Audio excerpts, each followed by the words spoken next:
好了，各位，这个直播就这么轻轻松松的开始了。然后这个温华芝小姐姐呢，照惯例又带着她的狗狗，但我一直记不住她名字。请问她阿福，请问阿福最近过得如何？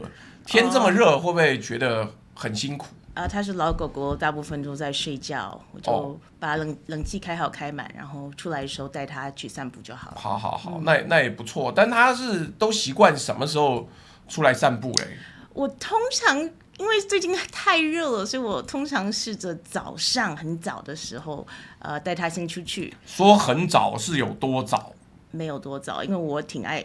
对吗？我想说，可能就是7点半这样子。7点半我已经出去要做运动了。哇哦！因为我今天早上好像是5点多起床，所以在那边写，不是我跟你讲5点多起床，有的时候就是忽然想起来，哎呀，我有什么字幕什么东西没弄好，所以我就要这个慌慌张张的跑去弄，这个也没办法，但我觉得还好啦，还好。那这几天有没有觉得天气真的很热？太热了，热毙了。所以即使从加州来，你也觉得很热。加州的天气超好，而且超凉爽的，所以你不能跟台湾比。加州是我住过天气最宜人的地方。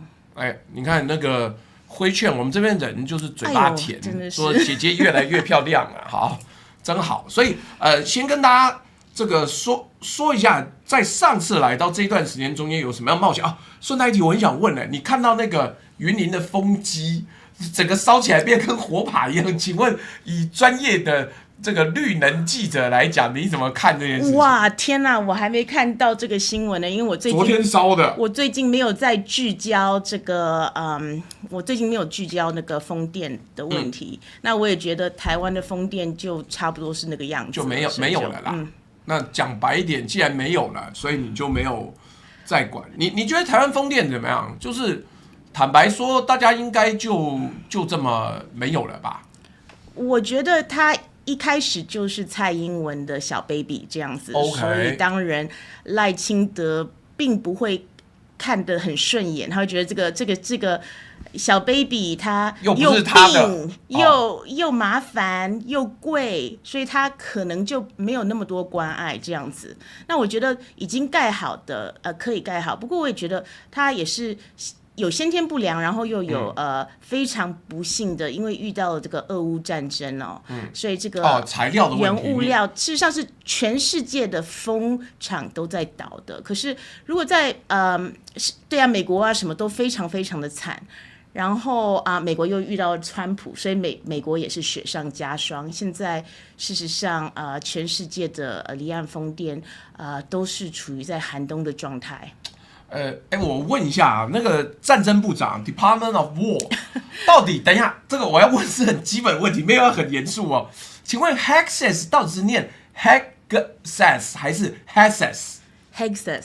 但还是有一点，可是没有特别去。不是因为以前常被那个 Lindsey Graham， 我常被那个字骗，我每周念 Lindsey Graham，Lindsey Graham 就好了。对 ，Lindsey Graham， 这个 Sylvia 呛说看到朱大穿外套，真是由衷佩服。哎呦，你有的时候要避免那个紫外线，所以好。从上一次来到这一次，中间夯当呢也1个多月了。请问这个小姐姐如这一段时间是怎么过的嘞？我最近都在比较聚焦多写多做两岸关系的节目。怎么忽然转两岸了？之前我记得 Typology 的逻辑是让大家知道台湾真正的观点是什么。对，不过我事实上我去年5月就是最后一个核电厂关门的时候，我彻底的对台湾一切的政治、一切的新闻都有一个非常强大的厌恶感。然后我那时候怎么跟我一样？我都觉得没有什么好看的，随便你玩，反正你最后你现在又会变成核能是对的，因为你没有电啊。对啊，所以就是反反复复，没有任何的理由可说。然后我那时候就非常的挫折，非常的生气，然后写了一篇非常疯狂的文贴在我的脸书 LinkedIn， 你有那么生气上对，而且我叫了全台湾智障岛，然后真的是非常不专业，看你这么呛啊，智障岛嘞，非常不那时候真的是你说我们把就一切白费了嘛，讲了他妈20年30年，最后你目的你只是要取得执政，然后最后取得执政之后啊，就随便你玩，你真的要做核弹你都可以了。所以那时候我也真的就说重新底下我是挺佩服大陆的，因为我是。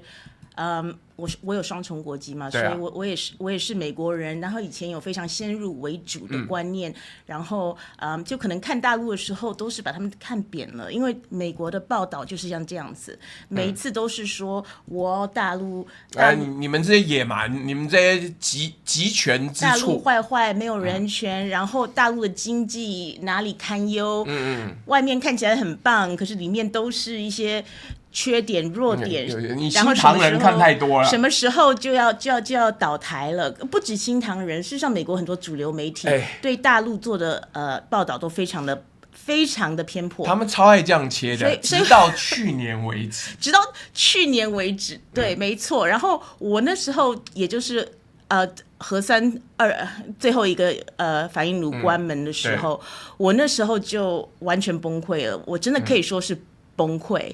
然后，但你那个崩溃的想法是怎么样？就是我原来不能跟你说科学，我不能跟你说道理，你他妈都是用玄学在骗我，我在讲没有用，让我去关切有意义的事情。对，我就想，事实上，我那时候就有非常强烈的东升西降的感觉。去年是真的有一个关键点，就是忽然之间，美国，因为我跟你讲，明天还是后天吧，我6月3号会做一集，就是拜登的团队怎么样欺上瞒下，硬是把一个失智老人推出去，导致整个民主党大崩坏，然后整个垮台，他到现在都选不出下一个可能选总统的人。然后纽约市长叫什么？什么 Mendes 是不是？我忘了。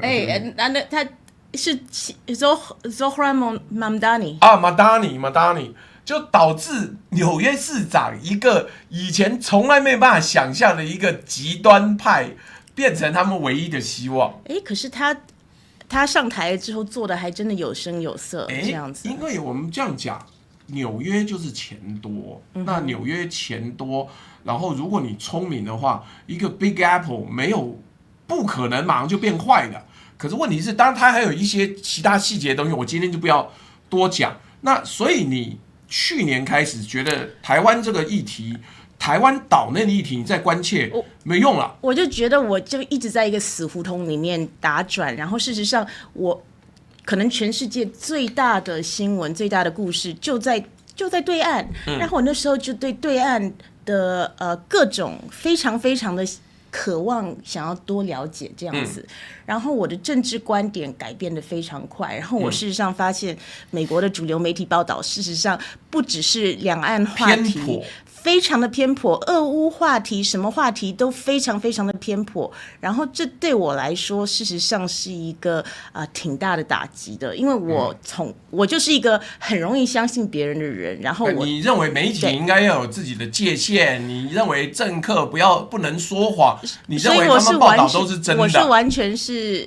相信美国自由民主那一套的，然后在那个疫情期间的时候，我2020年刚回台湾的时候，我真的就是一个完全的小英女孩这样子。我觉得我们的总统太棒了，太酷了。台湾现在让全世界看到，真的是跟以前马总统的时代差太多了。哇，你也相信对不对？我那时候真的相信啊！我那时候，你那个时候不，我的意思说你还是 Taipei Times。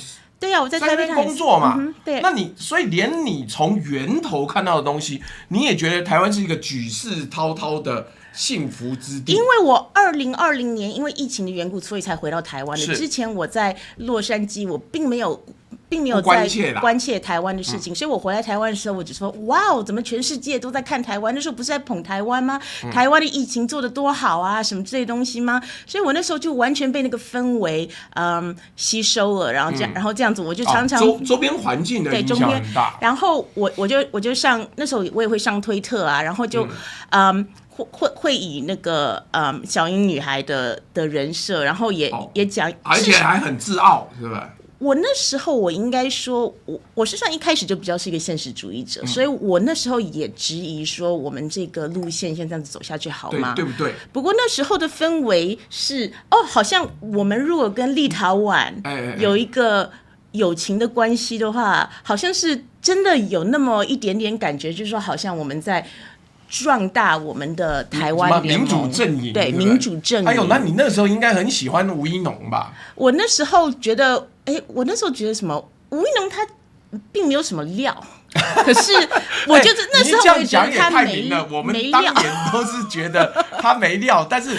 党的宣传铺天盖地啊，什么当过特战部队的成员，什么又想得很有料，然后各种各样说很棒。然后我唯一的印象就是吴怡农长这样子。嗨，大家好，我吴怡农。我事实上从一开始就很不喜欢那种路线的，因为我不喜欢那种我们要做民防，我们要准备自己，我们要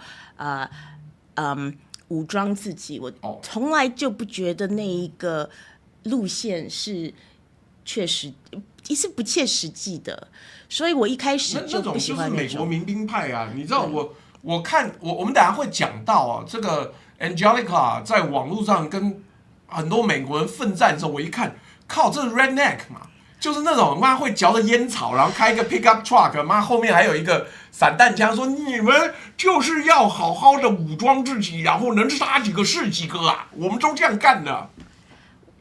而且如果只是网上的那些网民的话，那也就算了。可是事实上，我真的觉醒的时候是俄乌战争开始打的时候，然后我发现美国人不管是智库，不管是军人，不管是历史学家、名嘴，他们都有一个对台湾人有一个人设，就是你们是我们亚洲的乌克兰人这样子。麻烦要死，你们先死。有点像是你们要帮我们，我觉得有一个误会，台湾人都觉得如果阿共打过来的话，那美国大兵会来台湾救我们的。可是美国人感觉的是，应该我们像是台湾的，我们是亚洲的乌克兰人，是应该我们抵死抗敌这样子，要在这一片土地上洒掉你的最后一滴鲜血，然后最后呢，你要再拼的最后一口气，把你自己的台积电炸掉。免得我美国受到你的牵连，所以这个留岛不留人，其实也是美国人的想法。他们甚至很多人就很多人就很不切实际的说法，就说台湾不是有很多山吗？这山里面是不是可以凿山洞啊？然后你们可以以后可以躲到山洞里面，然后之后晚上再跑出来打游击。然后像这样子的话，时间一路倒退回400年前赛德克巴莱的年代，我们就躲在山洞里面自己凿井。对，然后有人说，或台湾就是兵源不足啊，我们要请很多外国人啊，可能从外籍移民啊，越南人啊、印尼人啊，都移民到台湾来做阿兵哥啊。然后就说台湾如果不喜欢的话，那我们就在美国要给他们施压啊。所以我就觉得，哇靠，你们真的觉得我们是主权国家吗？你真的是你说台湾人有自主的权利，可是美国人像这样子讨论台湾人的选择，有把我们当做一个自主的国家来看吗？他有把你当人看吗？实际上我都怀疑，他不是要歧视你，而是对他来讲本土利益 always 最高。但我们等一下就深入讨论这件事情。我先讲一下今天的那个目标，今天抖内目标呢就随意抖。你看汪华志小姐姐讲得好，各位随意发挥。然后投票的部分呢，我跟各位讲一下，各位踊跃参加投票。目前有213人投票。我的问题是，你觉得一旦打仗，美国爸爸真的会来吗？10%的人目前觉得会，美国爸爸最爱我们了，怎么会不来？60%的人觉得不会，美国爸爸只爱自己。30%人觉得，因为他在手机上可能会被截断。我跟各位讲这一条是什么？其他地方网友都知道，如果美国爸爸来，可能不是为你打仗，他是跟你打仗。你现在伊朗那些网友现在多惨，妈伊朗那些上街抗议啊，我们要民主，我们要更换，结果妈川普一来，把你全部炸翻。连你的学校通通都炸掉。那所以他真的来了，可能目的呢就是跟你打仗，不是为你打仗。来，我们一路时间倒退回在 Taipei Times 那个时候，您的媒体工作在 Taipei Times 是做哪个领域？我是财经记者。财经记者，当年那个股票很惨啊，没有什么鸟啊。没有啊，事实上一路上都是欣欣向荣的。从2020年的当然没有最近飙的那么猛。可是事实上我一直都在 cover 就经济部啊、能源啊，然后后来我对能源就有特别的感觉了，所以以后就变成能源记者。OK， 所以你在 Taipei Times 呢那时候的记者会就是市场重讯什么东西的，或者是对啊，或者他是说要公布什么你都要去，什么这个月的外销啊，或者是经济部那个数据，经济部的数据，对，这些数据，然后有一部分的产业，那个电子产业也是，就是看那时候，因为我们英文报纸就是说记者比较少嘛，所以台积电不是我的，可是很多其他都是我的，我们好像只有两三个记者这样子。这个我觉得应该这样子啊。财经记者。这个等一下，因为有一个白痴网友说胡子也不刮，来，让我给你看一下，有没有看到我这边别什么？你觉得我胡子为什么不刮？家里母上啊！操你妈逼嘞！给我回去跪着！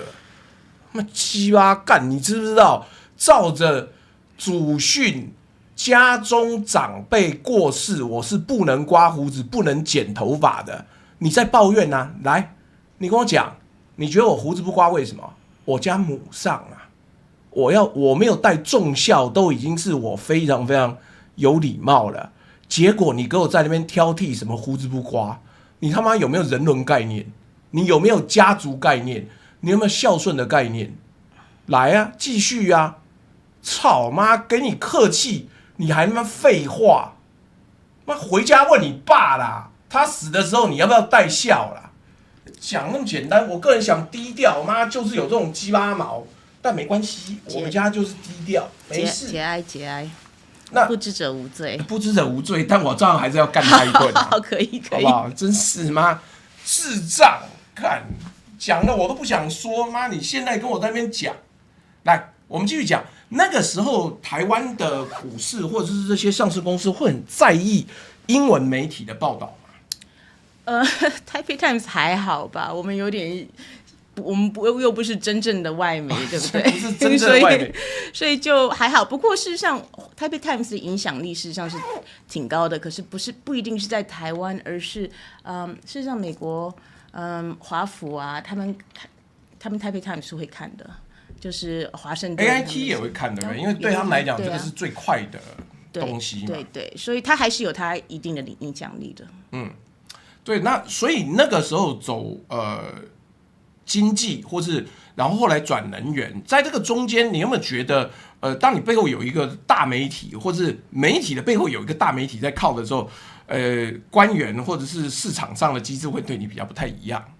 当然了，如果你说你是一个媒体的话，他们会看你是什么媒体啊。当然，如果你Taipei Times不算小对，它背后是自由时报啊，那当然啊。所以那时候当然是采访是比较方便的。不过我后来做离岸风电的时候，事实上也很顺，因为我那时候在离岸风电界我有名，所以事实上那时候在离岸风电界我要采访谁，也都是很挺顺的。而且那个北欧的团队来，你可以用他们母语访问对，没错，他们就是喜欢，因为我可以用不是母语啦，不过英文我可以用英文对他们不是母语，对不起，我忘了北欧人。不过北欧人英文说的太好了，差不多就是母语了。然后后来我转了倡议核能的这个工作，这真的也是太有趣了。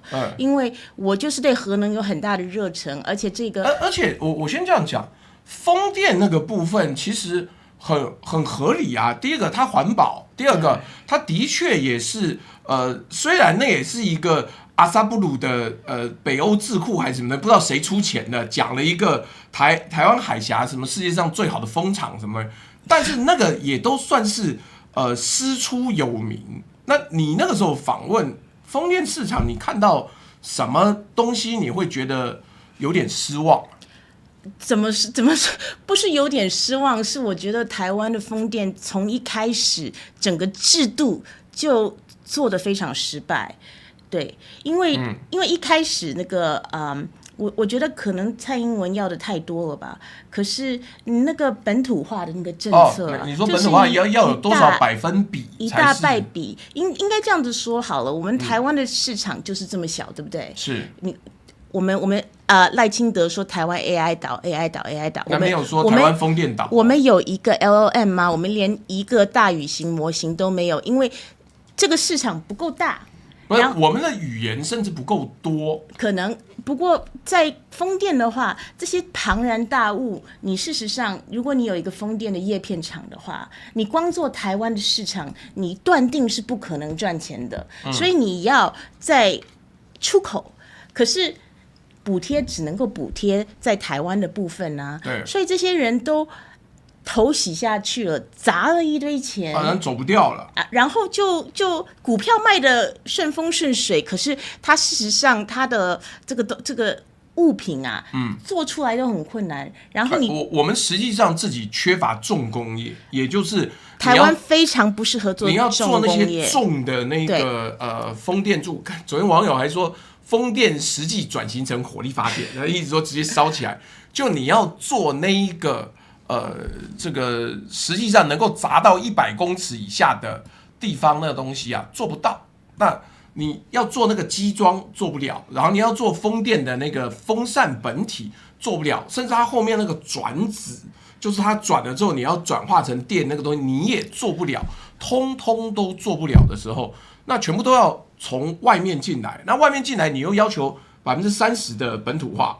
所以实际上，在你最后比较没有在 cover 风电的时候，这个厂商是不是已经觉得就搞不下去啊？我还在 cover 风电的时候，他们就已经非常辛苦了。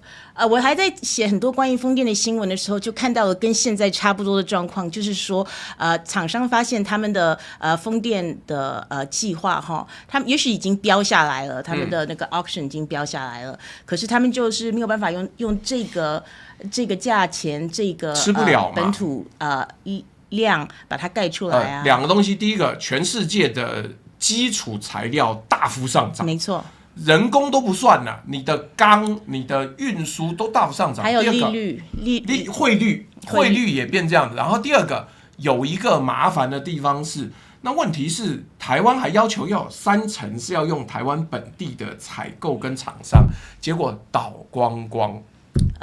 非常非常可惜，而且我觉得最可惜的是这件事情，事实上你从一开始就有很多的专家学者告诉台湾的官员，你不可以这样子做。事实上官员比较基层的官员也是了解的，可是因为政治的考量，就是说一定要这样子做，一定要骗说这是我们台湾的第2座护国神山，这是绿色的台积电。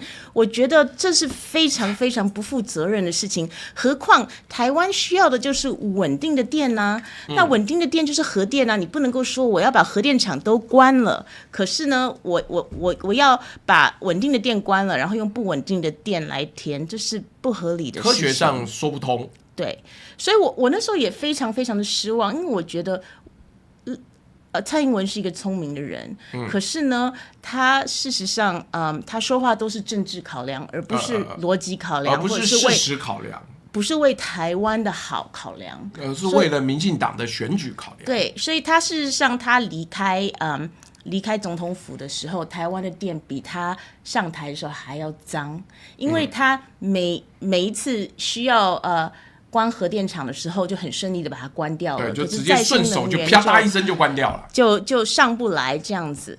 然后好了，那个真的是那个天然气是上到50%了，可是你说这是好事吗？这不是啊，当然不是。所以就是让我觉得是非常荒谬的能源政策，然后不肯认错，然后。那你要敢质疑这个，你现在可能就已经被驱逐出境了，好不好？我就觉得非常非常折腾台湾人。然后比起就是说看到大陆的那个电力发展的时候，我就哇哦，什么领域你可以想到的领域，他们都 cover 到了。都是不但 cover 到了，而且不但是前段班，而且是很多都是顶尖的，就最顶的。如果你看，如果是不管是太阳能、风电、核电、电网，高压的那个电网，它全部都是电池，它电动车它都是做到的最巅峰的。我这样讲，因为什么我们会觉得羡慕，或者是我们就客观的角度，现在很多美国智库都觉得很羡慕。对，经济学人现在都不在以前要讲中国崩溃论了，因为我经常看《时代》杂志都收手。为什么？因为老共那个东西它有一个说法叫100年马拉松。那以前有一个美国的这个知台派就对中专家叫白邦瑞，那白邦瑞就讲了，这是一个100年的规划，也就是他要在中共建政100年能够达到世界首强的目的，所以他的所有东西都是多线发展，也就是你风电、绿电他也做，风电他也做，太阳能他也做，核电他也做，火力发电他也做，煤发电也做，天然气也做，油也储存，它多线并进，然后你的发展呢，最后总有汰弱留强，所以我们现在看到的是已经是留强了。它有很多的煤炭发电，它其实封存或者停下来，或者是山西那边煤矿就不开发了，那所以他们的角度是，当我多线并进的时候，你总有一些东西会生存，总有一些会因为世界的趋势改变，然后变得可以接起来。那但是也不是这么永远，因为当初没想那么多。你像这个温华志 Angelica 其实应该知道，他发展电动车的时候是没想到微型电厂那个虚拟电厂这件事情。那他没有想到我接上电网之后，我白天开车，晚上一边储电一边发电。这个你们那个时候讲风电或是绿电的时候，有讨论到虚拟电厂或是储电设备吗？我觉得虚拟电厂有点是一个假议题，因为虚拟电厂的事实上是另外一个说 demand response 的意思，就是说你这个发电的量如果能够配着你的发电，就是你用电的量如果跟你的发电的量你可以配合的话，那你发电不会那么辛苦，然后你有缓冲，你有个 damper， 你会比较有效率，然后就好像你有另外一个电厂一样。那这个虚拟电厂是真的电厂吗？不是，它就一堆电池啊。这有点说，如果我买了一只鸡回来，如果我可以把它很精准的切成不同的鸡翅啊什么这些东西，我就变了好几种6道菜，对，一电多吃这样子。所以就说它事实上虚拟电厂的概念是你可以用最精准的方式提供你的电，可是事实上我觉得比较重要的就是你有还是鸡要够啦，就是意思说你鸡肉本身够不够啦？对，没错，要不然的话你把它轻巧的切成很多菜的话，你还是吃不饱啊。对，那我稍稍讲一下另外一件事情，因为什么你看到那些新闻那么多都是讲中方的坏？我跟你讲，这个我看了我都傻了。这个中方现在电过多嘛，因为它的大量储备各种各样的发展都已经列出来了，那所以它有多余的电。那于是多余的电呢，就导致其实他们的 abundance 就是那个丰饶或是多余的电变很多。你知道大纪元跟那个新唐人怎么写？他说：“嗨呀，那就是因为经济差呀，经济差所以剩的电多。如果经济好就不会剩电了。”我想说，各位，我跟你讲，我的 AI 在写脚本的时候，我有一个非常严格的禁令，各 AI 我跨 AI 平台都这样写。不准给我用新唐人、大纪元、阿波罗网、明慧网，什么任何的法轮功背景媒体都不准。不是因为我对法轮功有意见，是因为我对他们乱写有意见。真的，他的东西我一旦收进来，我他妈整个东西会被污染掉了。每次都是习近平要倒啦，中国要兵乱啦，中国要兵变，北京有人集结在火车站嘛。就是还有什么这次川普去北京要把黎智英带回来，这他们都编得出来。我不反对哦，川普去北京哦，也许有提到黎智英，但是绝对不会是 priority， 绝对不会是 priority。那这个真心算了，这个不要跟他们认真，就是这样子。所以我的 AI 不收这些资料。因为你一旦被弄脏了，你之后就是瞎鸡巴乱写。没错。那他那样子，我还要把它挑出来，真的是不行。不好意思，有些资讯就是不需要相信。你像最近很多人都开始讲沈伯洋好棒，真有料啊！没有想到他真有料，什么料？调味料是不是？核废料吗？但没关系，我现在就是我都不生气，我就跟着笑。那笑，好，让我。转一下，就是你那个时候在台北 Times 然后后来做经济，然后股市相关的议题，然后后来跳到绿能、风电，那一路走，为什么你最近文章说你以前是小英女孩啊？因为我本来就是，然后大家觉得这个点还挺有意思的。我是没注意到这件事。对，那但是小英女孩是一个什么样子的心态模式？因为不好意思。台湾人，我们的网友比较少，遇到说，这个外国人，然后很挺民进党。那因为他通常也不会上我们节目，他通常也不会在这个我们的平台上面讲自己的心路历程，所以这个东西我们稍聊一下。可以啊。他的那个资讯逻辑是怎么样子让你接受？蔡英文好棒棒，民进党好棒棒，多元价值观好棒棒啊！台湾是全世界最棒的岛，这个到底是怎么做到的？因为你一直就在这个信息茧房里面，而且是我一到台湾的时候，我一开始交朋友，因为我那时候事实上刚回来的时候，中文已经有点退化了，所以我英文真的说的比较溜，所以交的朋友都是英文的。那他们可能会来台湾的原因，是因为他们来台湾做记者的，或者是他们来台湾学中文或者做智库，反正不管什么样的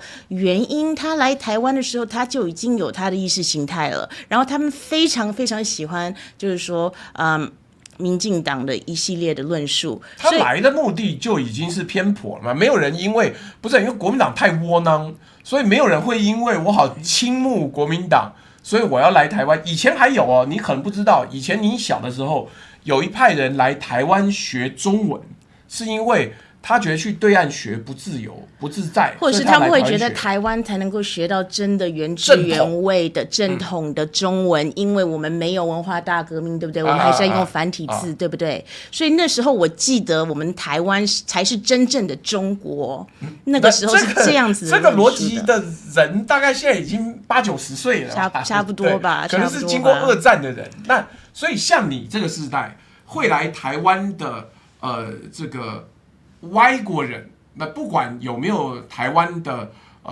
籍贯血统，那都是倾慕民进党，然后愿意来这边工作。应该这样子说，不要说倾慕民进党了，他们的预设立场就是民进党是好人，然后中国大陆是坏蛋，然后当然如果那个国民党是跟坏蛋比较好的话，他们也是坏蛋，那也是坏蛋。然后近朱者赤，近墨者黑。我那时候真的很蠢，然后我现在想起来都很不好意思，因为也不需要骂自己蠢，因为你一骂台湾大概有90%的外国人都是这个样子，因为那个国民党自己把驻美代表处撤掉了，所以美方只有民进党一个管道，然后甚至民进党，因为我最近在研究一个题目，有网友抖内200欧元，说要做一个题目是民进党为什么会赢，所以我现在一路从民进党的当年研究到后来，他们后来成立那个基金会里面特别有一个海外部，目的就是跟海外沟通。那甚至海外有一个台派智库，花很多钱都是帮台派讲话，各种上说台湾好棒棒，那个单位叫 GTI 啊。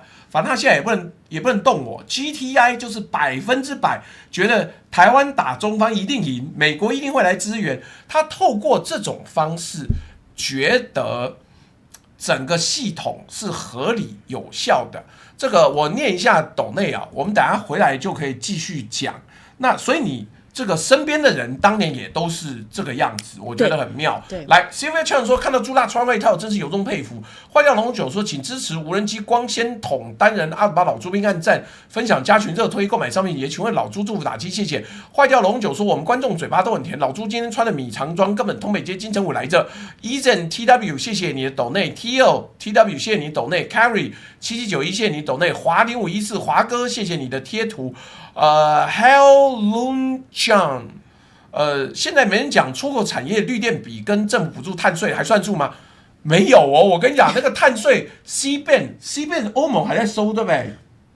那但没有人讲，没有人讲啊，活生生台湾的中小企业会被这样弄死，一下子就加30%，你不但没有竞争力，而且你的利润几乎就没了，就跟如果你今天 Uber Eats 抽超过30%，大部分的餐厅会倒，因为一般的餐厅利润就抓30%。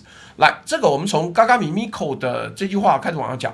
朋友在美国也说，他的美国同事也非常支持民进党，觉得民进党就是民主自由的代表，国民党就是亲中政党。请问温华志小姐姐 Angelica 觉得这句话的原因是什么？你现在两边都待过了，事实上就是很简单，就是美国啊。事实上，我有跟在台湾比较资深的记者，驻台美国人记者谈过，他说：“哦，对啊，事实上以前奥巴马时代的时候，事实上美国那时候是挺国民党的。他们那时候因为想要跟中国建立起那个。” G2 嘛，那 G2 是大陆不要的。当年的 G2 是大陆不要，美国要。那后来涨到一个程度是中方觉得可以谈，那美国变成主动要了。不是，应该是这样子说的。他们到现在还是不承认 G2， 因为可你说川普都这样讲了，可是大陆一直说他不承认 G2， 他就是说不承认 G2， 因为他觉得 G2 的话就是你当老大哥，我当小弟，你吃肉，我喝汤。他觉得这是一个不公平的状态。他不想要跟你搞小圈圈，他就说我们事实上我们。中国我们是还在开发中的国家的一员，我们不要跟你搞小圈圈，我们要做全世界的共同体这样子。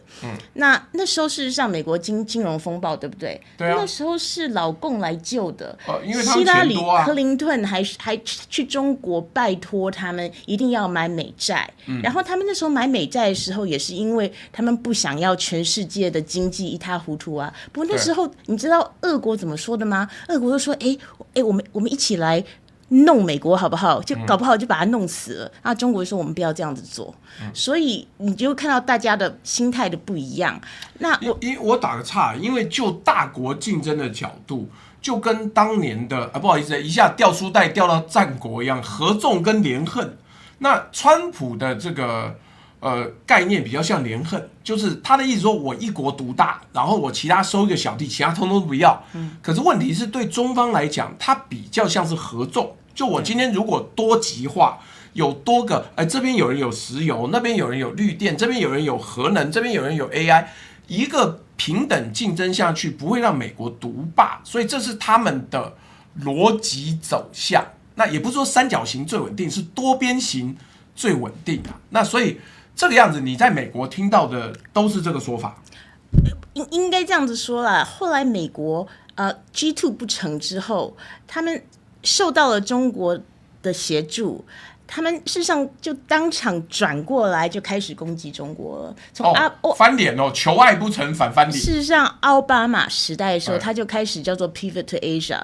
那时候他就没有像川普的时候那么赤裸裸，不过他那时候就开始反中了。他们还做什么 TPP 呀，就是为了搞小圈圈，然后把大陆排挤在外。可是那个时候，因为大陆那时候非常的怎么说呢？非常的自由主义派。那时候大陆那时候事实上是非常亲美的，非常自由主义派当道的，所以他们会说：“哦，对啊，也许我们是太嚣张了，也许我们应该多迁就这个美国人。”可是呢，川普上台之后就啪嚓。对他们就那时候就对美国的心就凉一半了。不过那时候还是有大陆人觉得也许这个川普他不讲道理啊，那之后，美国会有讲道理的人回来再当总统。可是很关键的是，事实上，拜登回来的时候，他并没有回到奥巴马时代比较轻中的做法。因为严格来讲，奥巴马其实是一个无人机杀人当年最多的总统。对，所以他有一点是说一套做一套，或者是虽然说看起来很讲理、很斯文，可是事实上他也是那种美国至大的心态。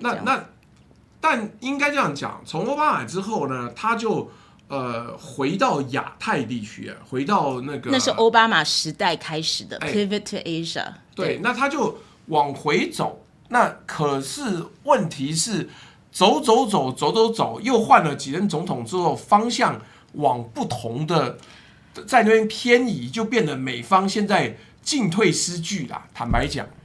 对，因为虽然说是川普也是抗中，那拜登也是抗中，他们抵抗的方法事实上有一点不一样，所以就有一点每次换人的时候就事半功倍了。就比如说，拜登的时代的时候，他们是做的比较多的是那种有点像 copy 中国式的产业模仿中国，就是不能说是 compensation， 不能说是完全模仿中国，可是他的确在做他的 industrial policy 工业的计划嘛。那补贴一些他们觉得重要的，就比如说电池业啊，或者是太阳能啊、风电啊都有。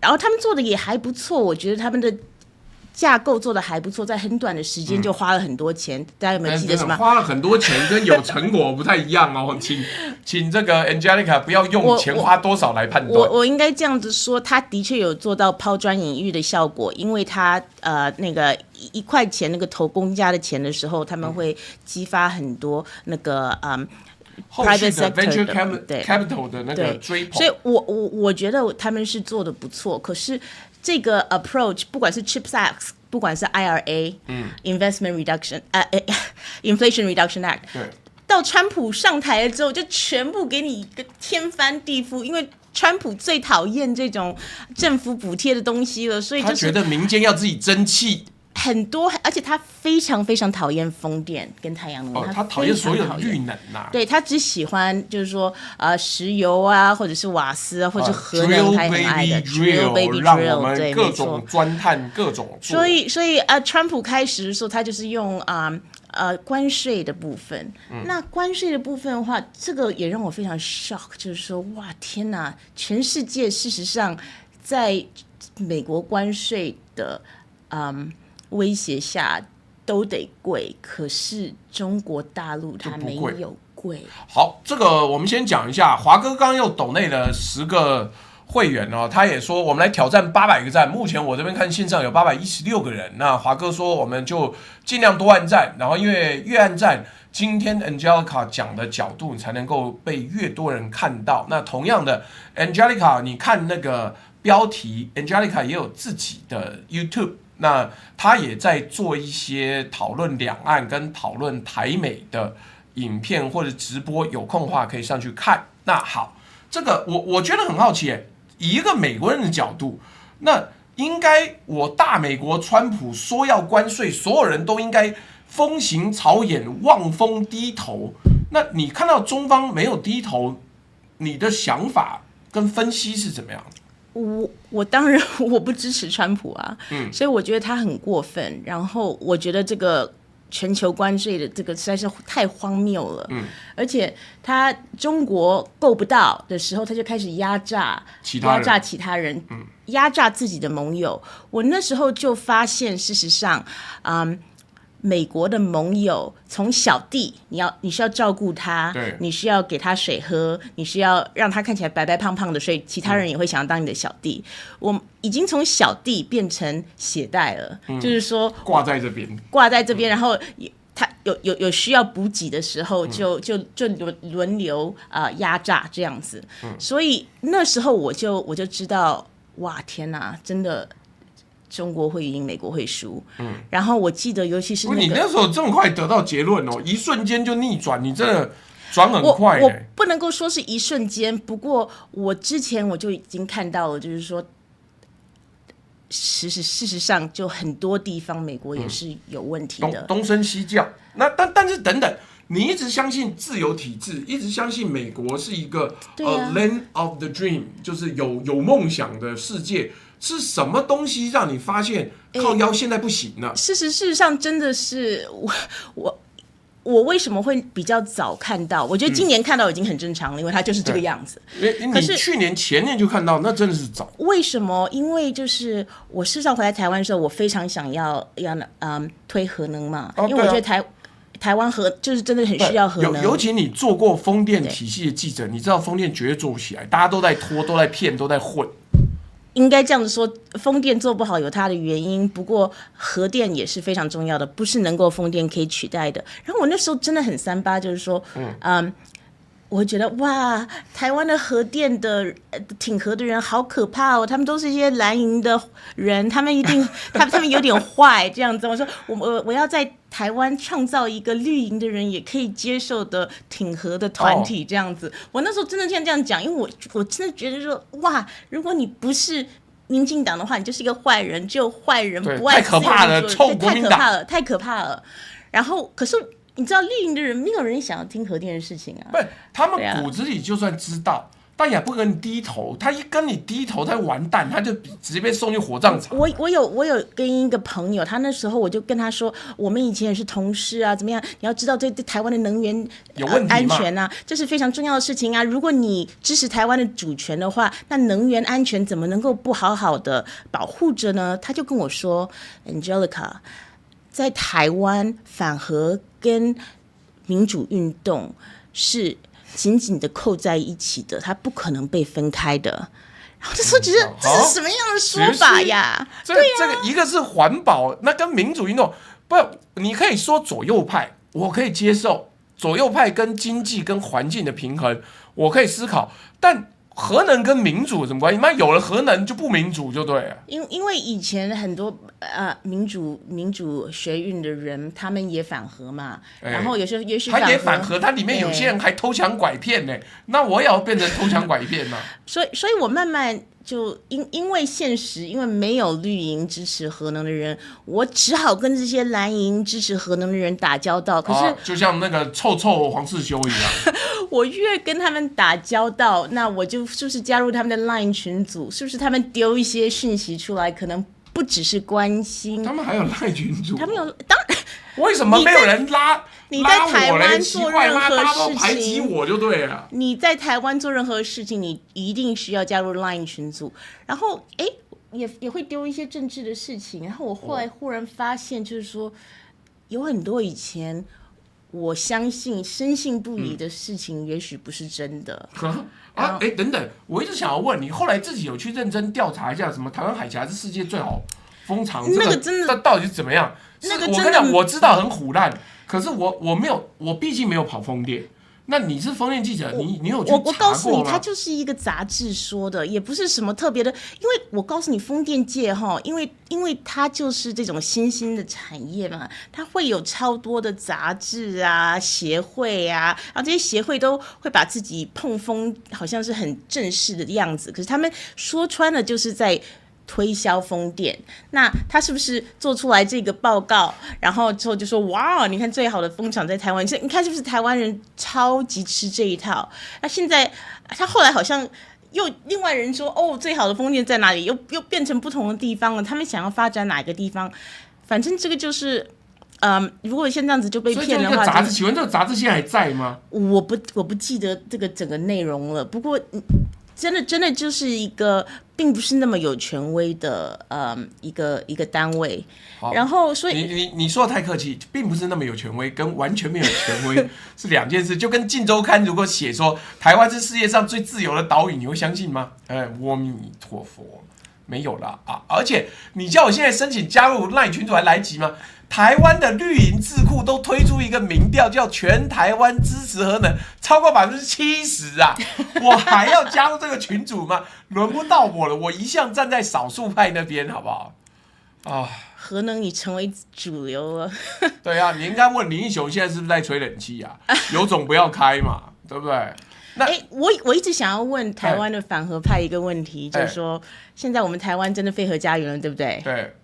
那请问你，我们用了40年的核电的核废料你们要放哪里？我们已经帮你做了，你们的你就忘记了，你就完全忘了那个核废料了吗？核废料还在那边呢，不管了。你们对核废料的计划是什么？我们把核电厂关了，就是因为你们的需求。那现在我问你们核废料要放哪里啊？没有哦，不需要处理了。你知道，我跟你讲，这个事情更鸟的就是啊。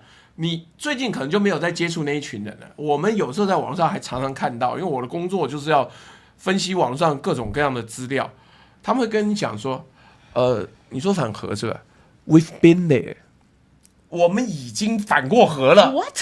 我们已经 We've been there， 我们已经有非核家园过了，我们已经 We've been there。No kidding, they were actually talking about that kind of thing.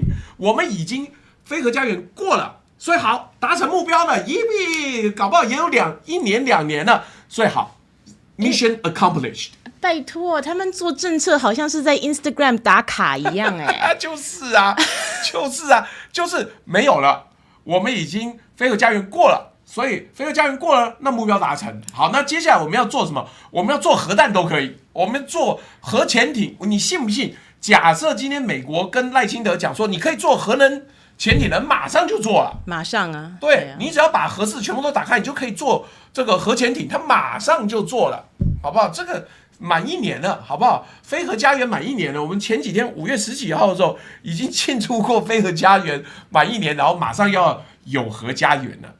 就这样子的，这个不知道，我也不知道要怎么说啊。那我中间岔出去讲一句话，那所以你中间去接触那些比较相对偏蓝营、偏知识分子的那个永和派，你自己的感觉怎么样？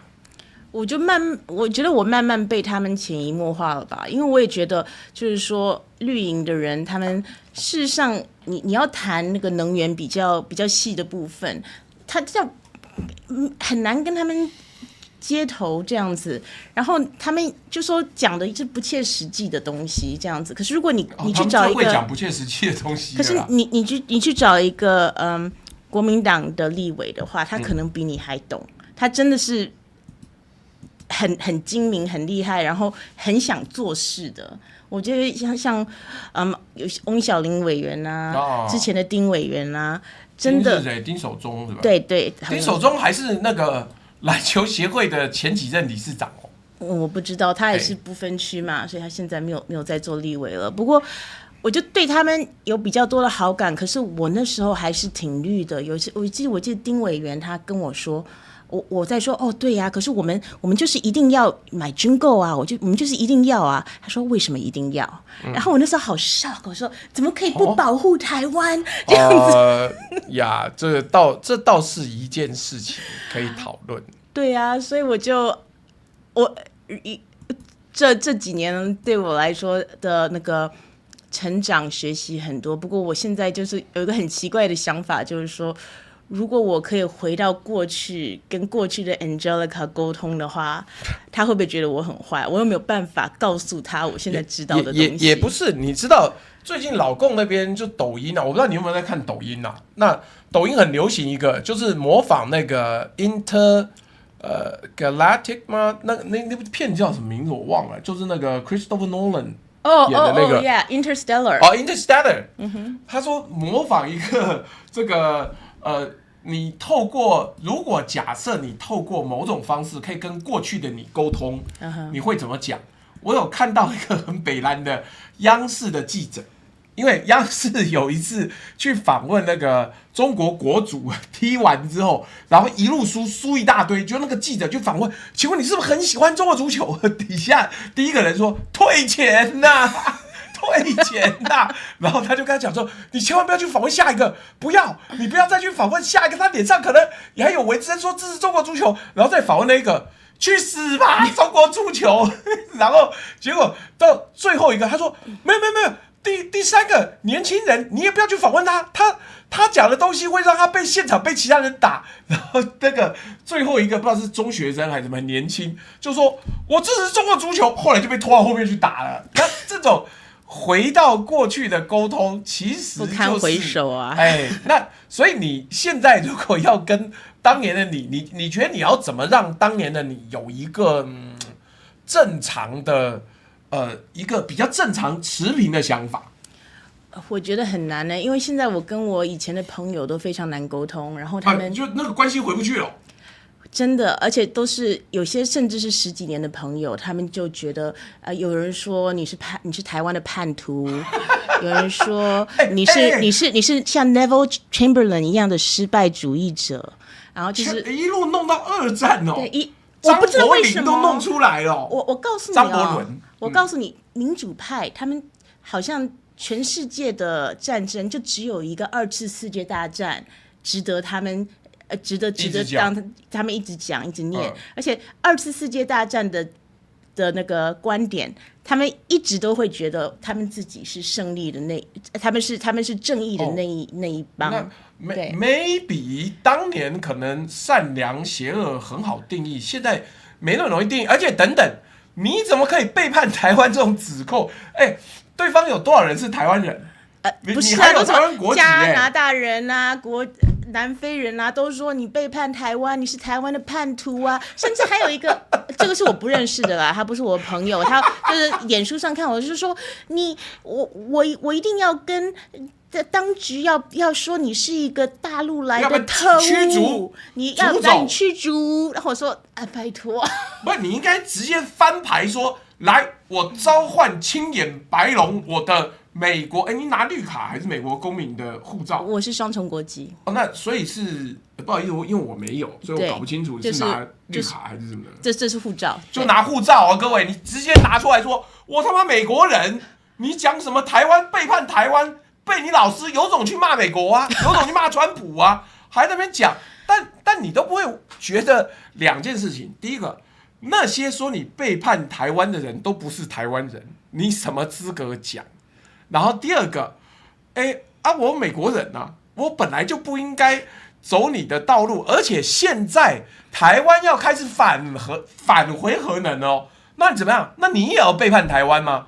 那我先念一下这个 GHHJ 说我在能源产业做了24年，核电、绿电、化石能源是不冲突的，而且是互补的。但是在台湾的政治对立操作下，能源也变得有颜色，这是不对的。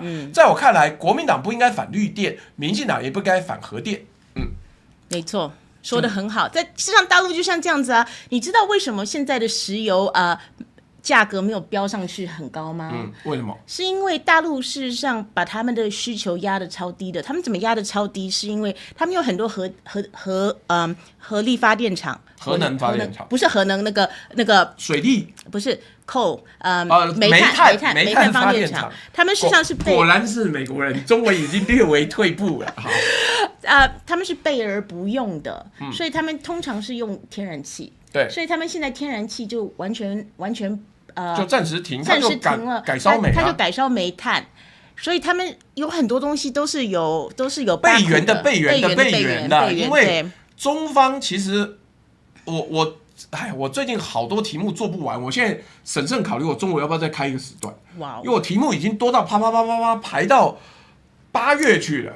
因为这个世界实在是太动荡了，这个事件实在是太需要科普了。那这个好，总之我的意思是，那你这样子的一个新觉醒，就是也不能说是旧觉醒，新的觉醒青年的角度，那些外国人怎么看我这样都是分本国人外国人，那些不是台湾人的你的那些朋友怎么会用台湾叛徒来称呼你？他们也不是台湾人啊。可是他们就是可以叫得出来啊，然后他们就是非常非常的就觉得你如果不是完全吃他们那一套民主阵营的话就不行。那我不挺民进党就台湾叛徒。对，可是我非常希望的是可以跟大家都有很好的沟通嘛，是对不对？因为我也知道我以前也是那么想的，我也希望就是说大家可以，因为我觉得我自己我也不是说共产主义万岁，我没有，我是一个现实主义者，就谁强我们就跟谁学嘛，或者是说你这个世界的状态是这个样子的话，你要接受，你不能够一直都活在自己的粉红泡泡里面。对，而且这粉红泡泡还很奇妙，你不是台湾人，结果你说我背叛台湾，那你哪位？而且你在说背叛台湾的时候，台湾现在又有新的核能政策的时候，那到底是谁背叛台湾？那你还留在原地哦？那个民进党已经发夹弯了，已经180度转弯了。我跟你讲，以前很多那个 commentator， 就是以前很多名嘴数学很差，他说360度转弯。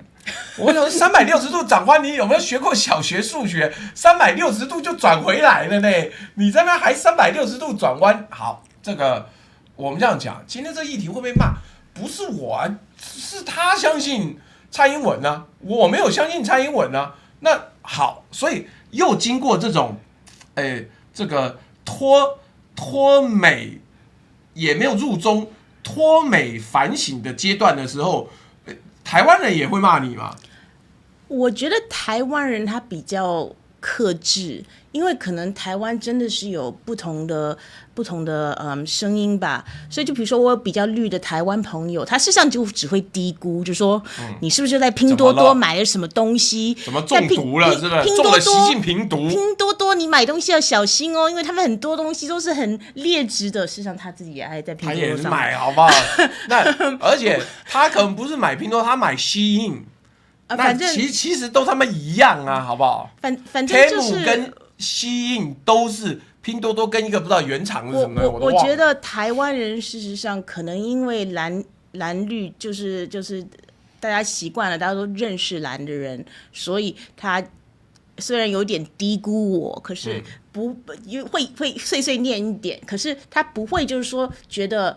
我不认识你，你是一个叛徒，你是一个坏人，这样子没有这种非常戏剧性的，这种事上比较多是外国人会给我这样子的待遇。我们也必须这样讲，毕竟您是上国来使，你有美国国籍，台湾人是不敢对美国国籍的人越雷池一步有所冒犯，所以他们也不敢说你是叛徒，就一些无知之外国人会在那边呛很凶，现在连日本的那个极端网红都来台湾舔台湾，他在对史上面说听说川普要跟赖清德打电话了，恭喜你，我也恨中国，请来看我的 YouTube。就这样子，好，那没关系，来，所以这个当年你的想法觉得中国就是坏的，那国民党为什么要跑去接触中国？那对我就觉得他就是卖台，他就卖台。我以前也是很极端的，我觉得国民党就是卖台，就是一个不安好心。为什么那么多台湾人很喜欢？真的太奇怪了。所以那个时候不能理解。好，但没关系，因为我们要把这个故事说得比较详细，让大家明白说，第一个为什么接受，第二个为什么后来又觉醒。好，所以那个时候美方一直讲台湾要不对称战争，要成为一个豪猪。豪猪是什么？豪猪英文是什么我都忘了。porcupine。一般来讲 porcupine， 你知道 porcupine 肚子软软粉红色很可爱，你知道？我都不知道大家为什么讲要变成一个豪猪。豪猪没什么用的，你一脚把它踢下山了。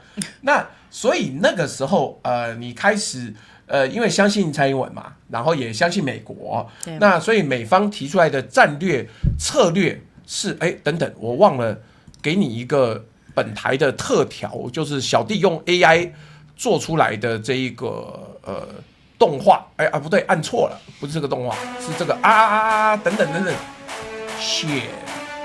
好，我又不慎把这个声音打开了，来，没事，来，我们要说的是这个，就给他一个 number 2。好，这个我还帮你做了一个流程，就是没关系，没有，我可以让你稍稍的这个不要担心。那为什么？因为我们人可以消失。来，我们做了一个动画，描述说前小英女孩怎么醒过来的。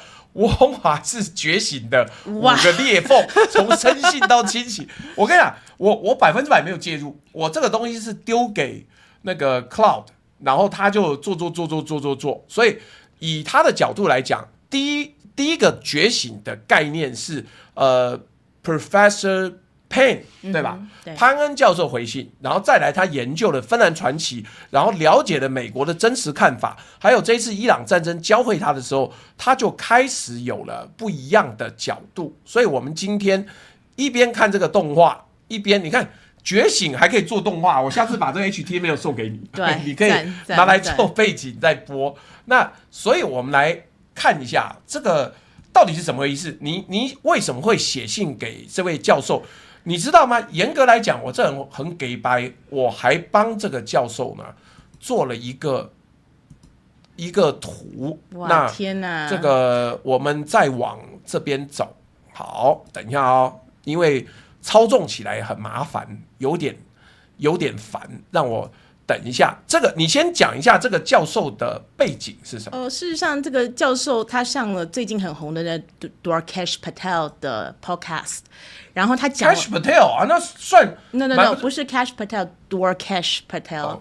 好，这个是美国海军战争学院历史与战略教授 Sarah C. Payne， 所以他那时候就谈，就说，独裁者普丁跟习近平怎么样，他们的心里是怎么想什么的，我们要怎么样对抗他们。然后我那时候就觉得他说的真有道理，然后之后我就写信给他说，最近俄乌战争打成，你应该有特别提我在人在台湾，对不对？我当然了，我说一定加分。你觉得我们在台湾应该怎么办？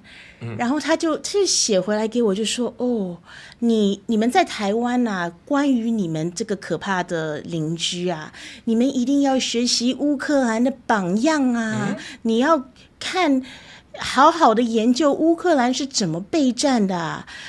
乌克兰之前其实没有备战，他们只是运气好而已。俄罗斯的战略差呀，基辅一天打不下来。然后你们要准备很多的炮弹啊，你们要有很好的地下的防空洞啊，你们要买很多的潜水艇啊，然后说你还要研究芬兰他们的那个地下的防空洞做得非常好，芬兰抗俄的那个历史非常值得你们借鉴，这样子。好，但我应该这样讲，我也可以理解他这样讲，我也可以理解他不是坏心。但是他这个说法太过脱离现实了吧？本岛是一个什么代价都不想付的科技岛，你当我们是越南小米加步枪种稻的吗？那你要我种稻，你要我搞科学园区，我还可以到处挖山洞，还可以到处备战，到处装飞弹什么的。那好，他这样子回了，隐然有一种就是你要学芬兰，你要学乌克兰，那然后你看到这个回信，你第一时间的想法是什么？我那时候真的觉得很恶。为什么就直接？人家也是卓有声誉的一位教授，美国海军战争学院，这个是要升官的时候要去读书的地方。也不是第一次了，就是很多美国这些智库的人啊，或者是可能跟军队有一些关联的人，我都会问他们台湾应该怎么办，然后他们每次给我的答案都很让我失望，因为他们的答案都是台湾人很勇敢，台湾人你们一定可以跟乌克兰一样勇敢的。你叫他上街，我这样讲，这种人呢，我现在想到的解决方案就是，Professor Payne, you come to Taiwan, you try to recruit those brave and still-hearted Taiwanese to join our army. Try it, and you will know the fucking result. 你就知道他妈结果怎么样？来这边征兵啦，满街都上街示威，然后你一看60、70岁已经退休老人一大堆，然后结果要摆征兵的时候呢，没有人要来，就这么简单。就很多非常非常的不切实际的，我可以说是 fantasy 吧。他们不是爱台湾，他们是讨厌中国。我们台湾人要认清楚。当国外说台湾好棒棒的时候，他们说台湾好棒棒的原因是因为台湾会帮他抵抗中国。麻烦你先死，所以他们别客气，你先死。他们就会开始幻想说，也许台湾人可以每个人都学习怎么样用无人机啊，像这样子的话，我记得这个解放军每走一尺就得付血的代价。谁付血的代价呢？是我，是不是？是台湾人要帮忙付血的代价，对吧？然后他还有说，台湾山那么多，是不是可以在山里面装很多这个防空洞，让大家可以躲在山里面？像这样子的话，就不怕中国的炮炸啦。然后还说啊，中国来台湾的时候，他们还可以跑到山区里面打游击战，那个是最好的掩护。等一下，我要回应一下这个 L Chuck 说朱大乱讲，2014年明斯克协议之后，北约就是帮乌克兰设计了乌东防线，包含了永备攻势防御群，不然2014一周就被俄国打崩。你要不要看？你不要跟我讲吗？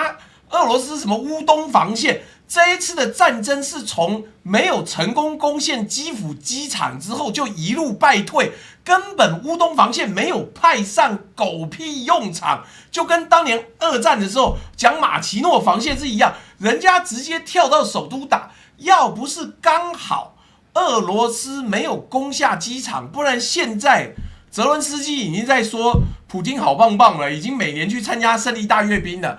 你去看看乌东防线，根本在这场战争没有用，好不好？那好，所以潘恩教授这样回信，你有没有试着回信跟他争论？我不想跟他讲话。你不想回？你好没有礼貌哦。我不知道，我不知道跟他说什么啊，我不知道跟他说什么啊。而且我觉得有一种无力感，就是说他已经把他已经把我们。就是说，人设变成可牺牲的勇敢的台湾人。对，就是说我们好棒棒，可是前提是一定要懂得怎么样杀敌1000，自损700。为了民主，一定要怎么样？甚至很多人跟我讲说，你看乌克兰啊，他们事实上是值得的。我说怎么会值得？他们说是值得的，因为他们每一个乌克兰人死掉可以杀很多俄国人。真谢谢。所以我们就算以10:1也觉得值得。好，我先讲一个这个东西，因为从那之后开始，第一个这个 Angelica 有特别讲，我们先来看一下这张图，你知道好不容易做了，我都要让大家看一下。来，这个 Angelica 后来的发现是什么？是发现说，台湾被喂的梦想跟美国真正的计划是不一样的。那美军会来的梦幻是台湾被喂养的梦想是什么呢？第一个，谁来打这场仗？第7舰队会打。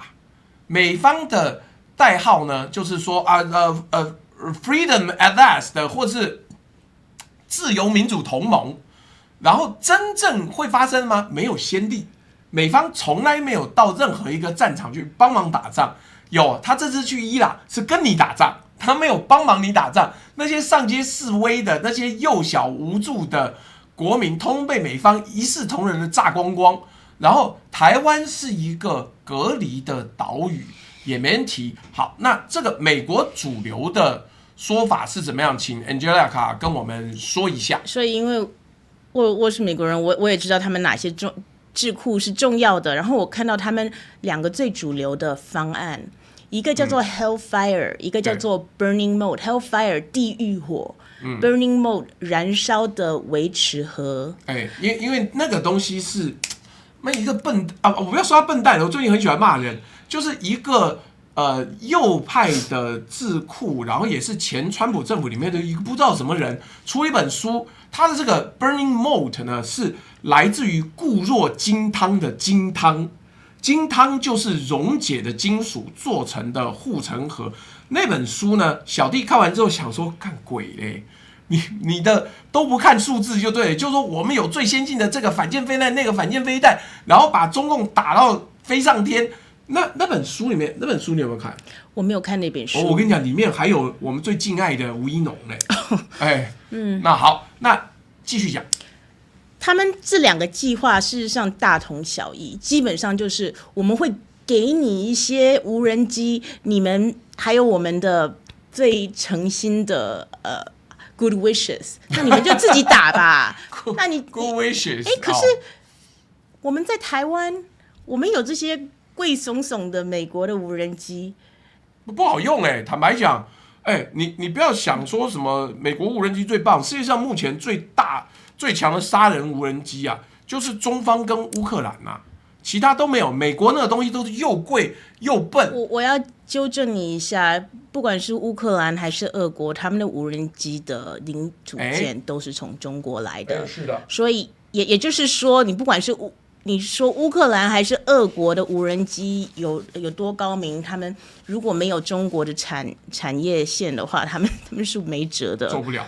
对，所以你要跟这种无人机大国拼，而且我们台湾海峡事实上并不是那么的宽的，除了长程飞弹之外，事实上连火箭炮都打得过来，而且我们所有的城市都在西边这样子，说。现在远火的射程已经连东边都包含，400公里已经全部包进去了。之前问我说有没有带货，有，这个是美国的 Ambrosia 这个苹果。那我现在因为晚餐没吃饱，我现在要吃，你继续讲。所以我看到这个的时候，我就觉得台湾的以美论，你不需要怀疑美国啊，你去看他们的计划，你觉得你可不可以接受？因为这就是他们的计划，他们已经是智库放出来啦，然后那时候事实上我就已经就有一个讨论了，在线上有个讨论说美国的那个航空母舰还管不管用？就是如果他们真的想要，就说好，我们虽然说是要 Burning Mode 要 Hellfire， 不过台湾真的很需要我们第7舰队可不可以来？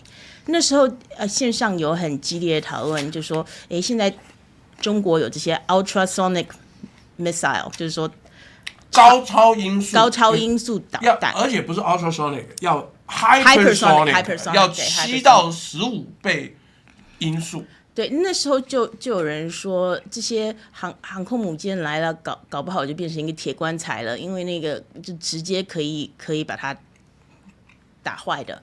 那时候我们还不知道，就是说。还有很多线上的讨论，可是现在你看那个伊朗战争嘛，就活生生的，就是他们那些航空母舰就不敢啊，不敢靠近啊，不敢开进射程。对，都是在远处打的，连他们的飞机也是一样，就是美军事实上是很怕死伤的，他们几乎都不敢做任何的可能会有死伤的动作，所以他怎么可能来帮你打仗？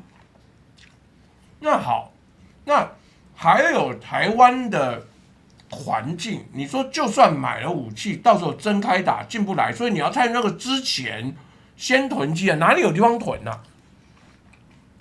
没有。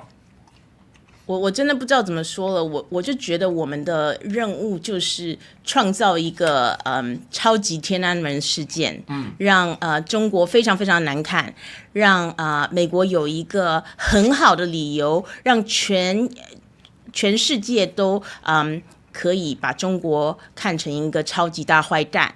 像这样子的话，他们就可以名正言顺的排挤中国，把它打到18层地狱。这是一个对他们来说的如意算盘，对台湾来说就是一场灾难呢。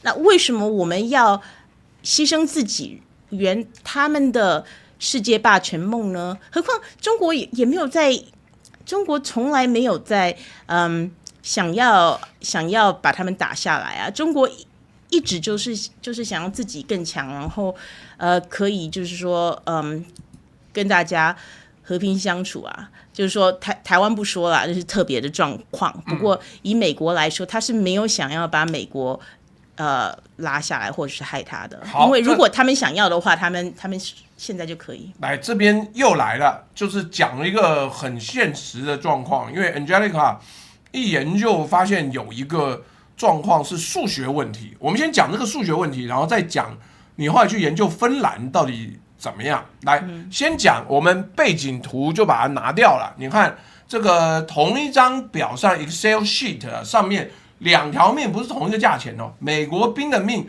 跟台湾人的命这个2个差别差多少？我们之前曾经做过一个试算，就我们先不要讲美国兵的命怎么样死不死好了，这讲太不吉利。但是光是为了救回一个身陷敌阵的美国士兵，那以美方这次在伊朗的经验，他牺牲了14个 vehicle 14个载台，然后这个接着让只为了救一个人，然后结果为了救一个人又砸了一台飞机，然后又再砸了3台飞机，然后又有一个跳伞，然后又去救他，然后各种各样，所以美国兵的命呢是写在美国陆军法典里面，叫 Leave No One Behind。他宁愿把所有的飞弹都打光，他也不会冒一条生命的危险。那所以这边我稍稍做一个啰嗦，就是各位有没有想过，假设今天一个美国士兵在台湾海峡，不要说台湾海峡，在东部台海东部跳伞了，解放军包围，而台湾人要怎么去救他？没办法，我们没有那个 capability， 而且美方期待说，我都为你冒死，你也要为我冒死。我们就不能救啊！我们连自己的 F-16V 的飞官我们都救不回来了，然后你说要救美国人，我觉得这个很悲哀。但就请您讲一下你看到的这个 Excel 上面两边在算是什么样的状况，麻烦您说明一下。因为很多美国人的 assumption 就是我们台湾人会抵死抗拒的。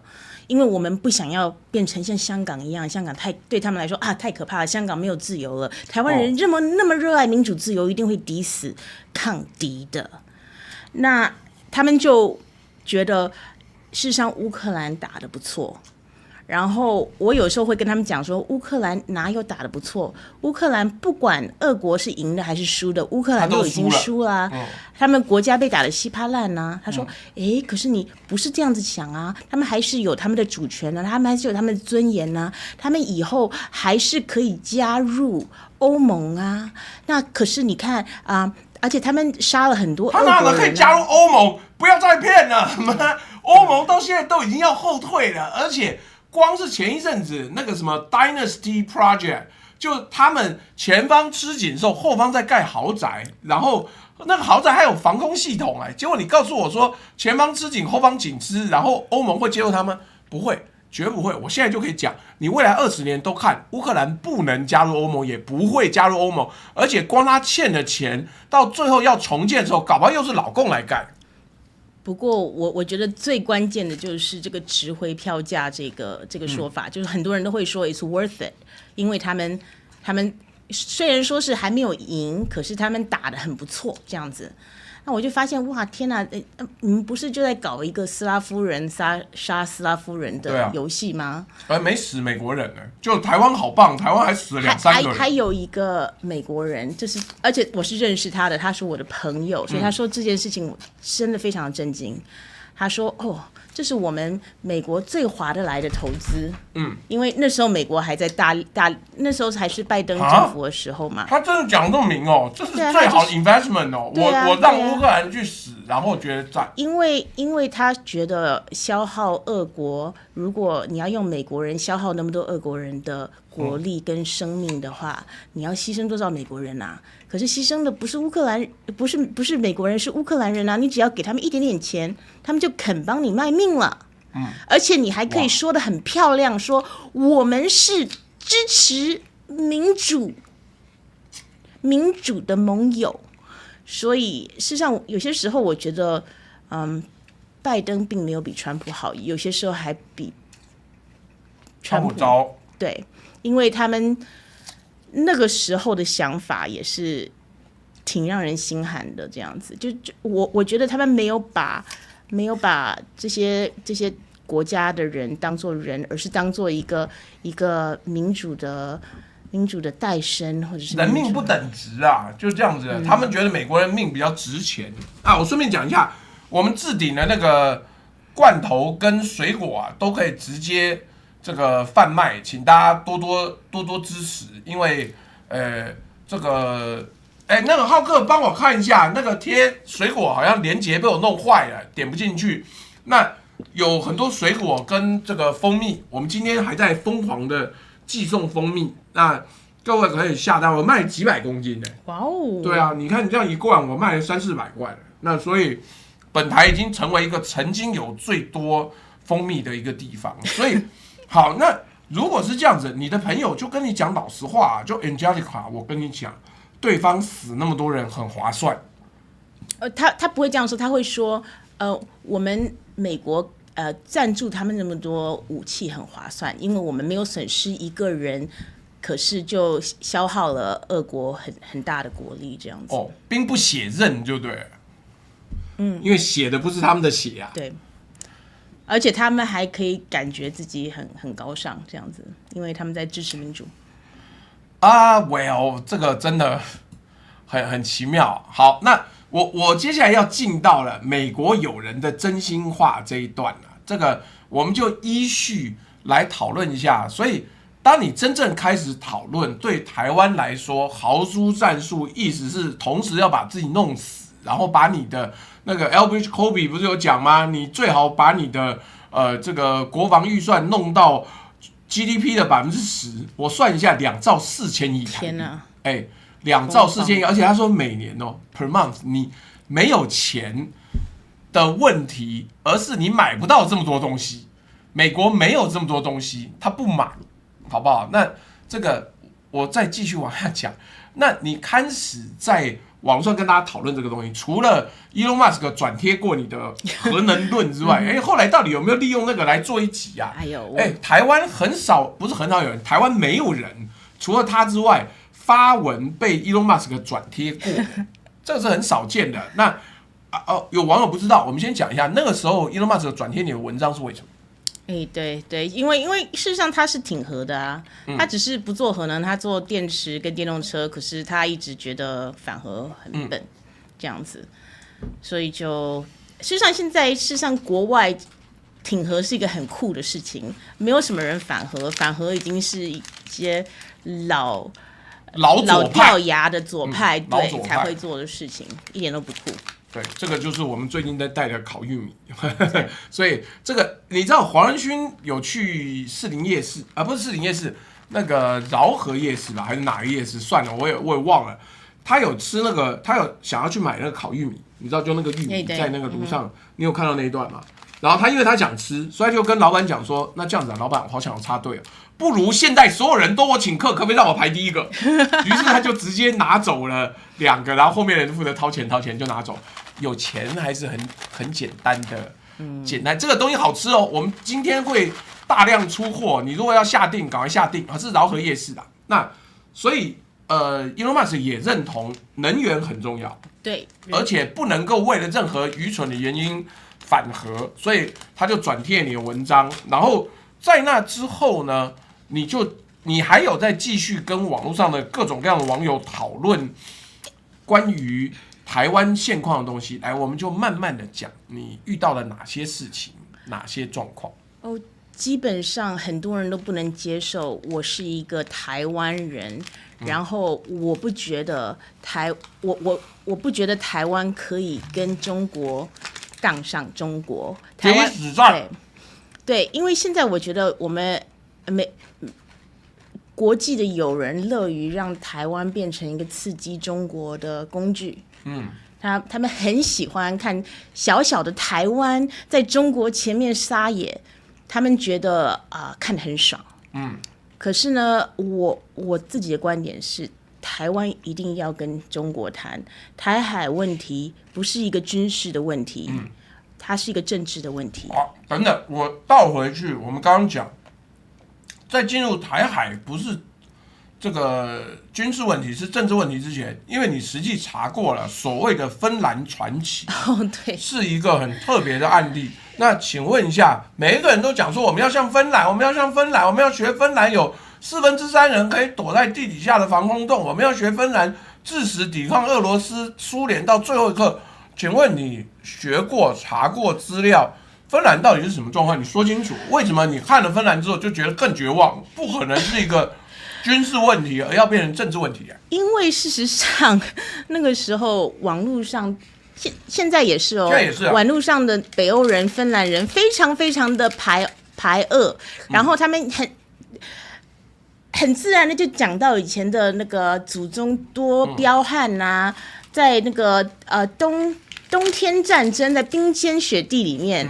他是怎么样的狙击这些俄国人啊 ？Sniper， 对他们说还有一个人是什么叫什么白色的死亡啊？死神，然后对，然后所以我印象中叫做什么西摩海赫，对不对？我印象中，我一直以为，我也没有想太多，我一直以为芬兰的冬季战争是赢的。可是竟然那个之前的那个 Sarah Payne 叫我去多查一下芬兰的事情。芬兰冬季战争，小小的芬兰人口几百万，面对庞大的苏联红军，靠着神乎其技的狙击手白色死神西摩海赫，一个人干掉数百个苏联兵，在冰天雪地里面把苏联打得灰头土脸，很热血。很感动，小虾米对抗大鲸鱼，就像台湾对抗中国一样。但真正去查后来到底怎么样呢？不但芬兰输了，而且输的脱裤啊，而且还输了2次。所以他不但没有赢得战役，他连战争都没有赢得，跟你讲，就只一个人杀很多人而已。一开始的时候，俄国甚至没有想要跟他们打仗，就说你们这一块地啊，离我们圣彼得堡太近了，我们不能够让你有这块地，不过我们可以给你另外一块地，我们跟你交换。对，因为这个对我们来说太敏感了，这样子，这是我们的这个战略一定需要的地。然后那时候芬兰事实上本来就有人说，哦不行，这个我们不要跟大国硬碰硬。我们他是其中一个 negotiator。芬兰青鸟说：“宁失千军，不失寸土。”结果，可是芬兰的主流派就是说，第一觉得俄罗斯人在唬烂你的，他不会真的打过来的。好熟哦。然后可是就真的打过来了。那芬兰人的话，就只好抵死抗拒，然后也其中有一段时间几乎就是说几乎有灭国的危险了，就是说俄国兵几乎打到，就是说芬兰快要撑不下去了。可是事实上，斯大林他是比较理智的嘛，他也不想要 finish you。他 finish you， 我还要管这个地方，好不好？然后我还有其他的战场要弄，所以他就说好，那你们现在接不接受？他们说好，接受就接受了。所以对啊，他们就割地啊，割了一大块地。然后，所以也就是芬兰青鸟觉得可以打，一定打，快来，我们打。然后打输了之后，竟然变成精神胜利，让我觉得非常的傻眼。台湾人大部分不知道输了那一段。可是我告诉你哦，他们还更扯哦。后来他们觉得不甘心，2次世界大战的时候，他们就跟纳粹，对，他们跟德国联手。哎呦！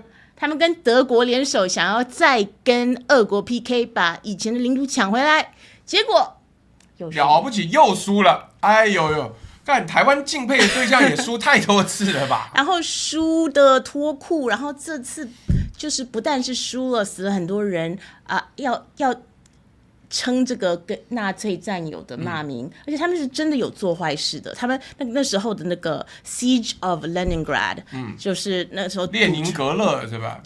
对史达林格勒还是列宁格勒？列宁格勒。OK。事实上，普丁的哥哥就在那时候死的。对他的妈妈几乎死了，他们以为他的妈妈已经死了，结果后来他爸爸发现，他还在动，然后就是把他救回来。那时候普丁还没有生，普丁的之后才生的。不过他是有这个知道这件事情发生的，有这个家族血仇。对，然后所以他们是真的有做坏事的，然后又欠了非常非常多的钱。不过后来他们2战后，之前那个要妥协派的那个人变成了芬兰的领袖，然后他那时候就好好跟俄国坐下来说，我们了解你们。我们了解你苦衷，对，所以他们那时候开始一个叫做芬兰化的政策。芬兰化是什么意思呢？就是说，芬兰它可以自治，它不需要变成一个共产国家，它不需要变成苏联的一部分，或者是被苏联管理。芬兰人治芬兰，可是呢，他们在外交的部分的话是不会跟俄国唱反调的。对，他们是不会跟俄国唱反调。一开始他们还没有要加入北约嘞，因为想说加入北约会得罪俄罗斯啊。一开始的时候，这个芬兰中立的这个传统是挺根深蒂固的。可是我觉得，这个欧洲人不知道是集体失智了还是怎么样啊，或是自我感动，太多年了，真的相信自己的论述了，所以他们被意识形态牵着鼻子走，就觉得哎呀，现在我终于可以硬起来了，我的100年血仇现在要报啦！民主联盟，我们可能我们这次不怕了，因为我们有很多兄弟来听我们。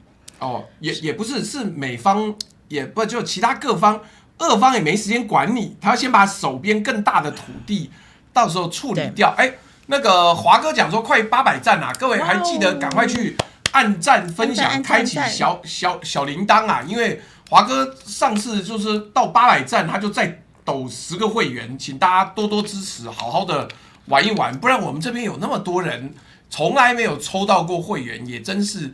这个太少，哎呦 ，Rick Liu 说 Angelica 的 X 上面的粉丝来支援了，哎呦，也有对岸网友，你好，好，那没关系，所以这个样子，结果芬兰现在也只是2强之间偷个空子，爽一下，但也没什么真正的好的结果，就对了。我现在整个北约都已经空心化啦，因为说实在话，北约就是美国 and friend。美国跟他的小兵，那现在如果美国对这一个北约已经没有真的要挺他的话，那欧洲这些国他们已经很久没有投资自己的军防了。对，追不上来，连莱茵金属还有这个英国的那个叫 B 什么东西，英国武器什么的都说干很久没有做这方面的东西的，所以没办法。对，而且他们连最基本的那个 artillery shell 弹壳都做不出来了，就是连炮弹的那个15公里榴弹炮，这个没有介绍。好，华哥说朱大再跟后面进来的朋友介绍一下这位小姐姐吧。来，我身边这位是 Angelica Wong 翁华志，她是拥有美国护照、台湾双重国籍的一个。已经算资深记者了。现在记者跑3年就叫资深了，你大概有他们2、3、4倍。那以前是 Taipei Times 的记者，然后后来有这个跑过一段时间的风电相关的新闻，然后后来变成这个挺核的团队的成员。那现在呢，对他来讲，他真正最近艰困的地方是他以前带着小英滤镜。就是小英好棒棒，我是小英女孩，我小英我骄傲。那这个结果没想到到了现在发现，原来就是一个滤镜而已，就是其实真正也没多厉害。所以最近他开始在制作他自己的 YouTube， 就是我们后面标题名称的那个typology， 还有自己 X 上面的发言。那所以你就知道他的心路历程。如果你想要知道民进党的对外宣传做得多好，请你从最开始一路看下来。那接下来看到这边，芬兰讲完了，查完资料发现芬兰各种各样的不上道。那然后接下来看伊朗了。TLTW 说，潘恩教授可能受到8+9打败美军的新闻误导，才会建议错方向。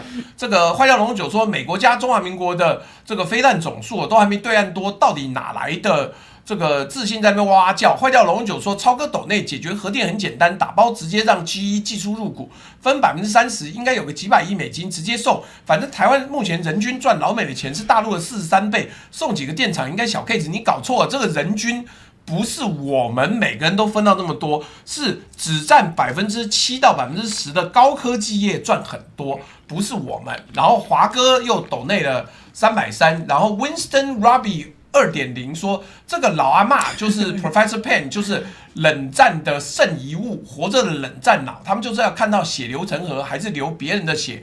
这个 Black Dragon 说，较多麻袋，二战台湾原本是日本那边的，所以我们原来是战败国，结果对这个后来我们变成战胜国，但是最棒的就是赖清德又说不对，我们要回到战败国那边去，所以这个真心很奇妙。好，那这个小英去哪里？他去玩了啊，他又去玩战斗陀螺了，好不好？哎呦，等等，他有没有玩战斗陀螺我不知道，但除了赖清德之外，好像所有人都去玩战斗陀螺了。来，各位赶快再按赞啊！这个 Carrie 说真喜欢今日来宾大美人啊，好，来，没关系，但我们要继续讲。所以伊朗让你看到了什么东西？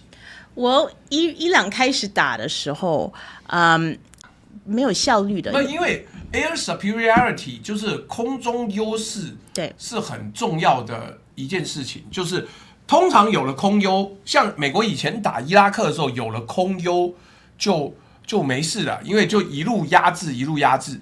但为什么对伊朗有空优啊？刚有不知道怎么搞，又卡了一阵子，但是现在马上就恢复了。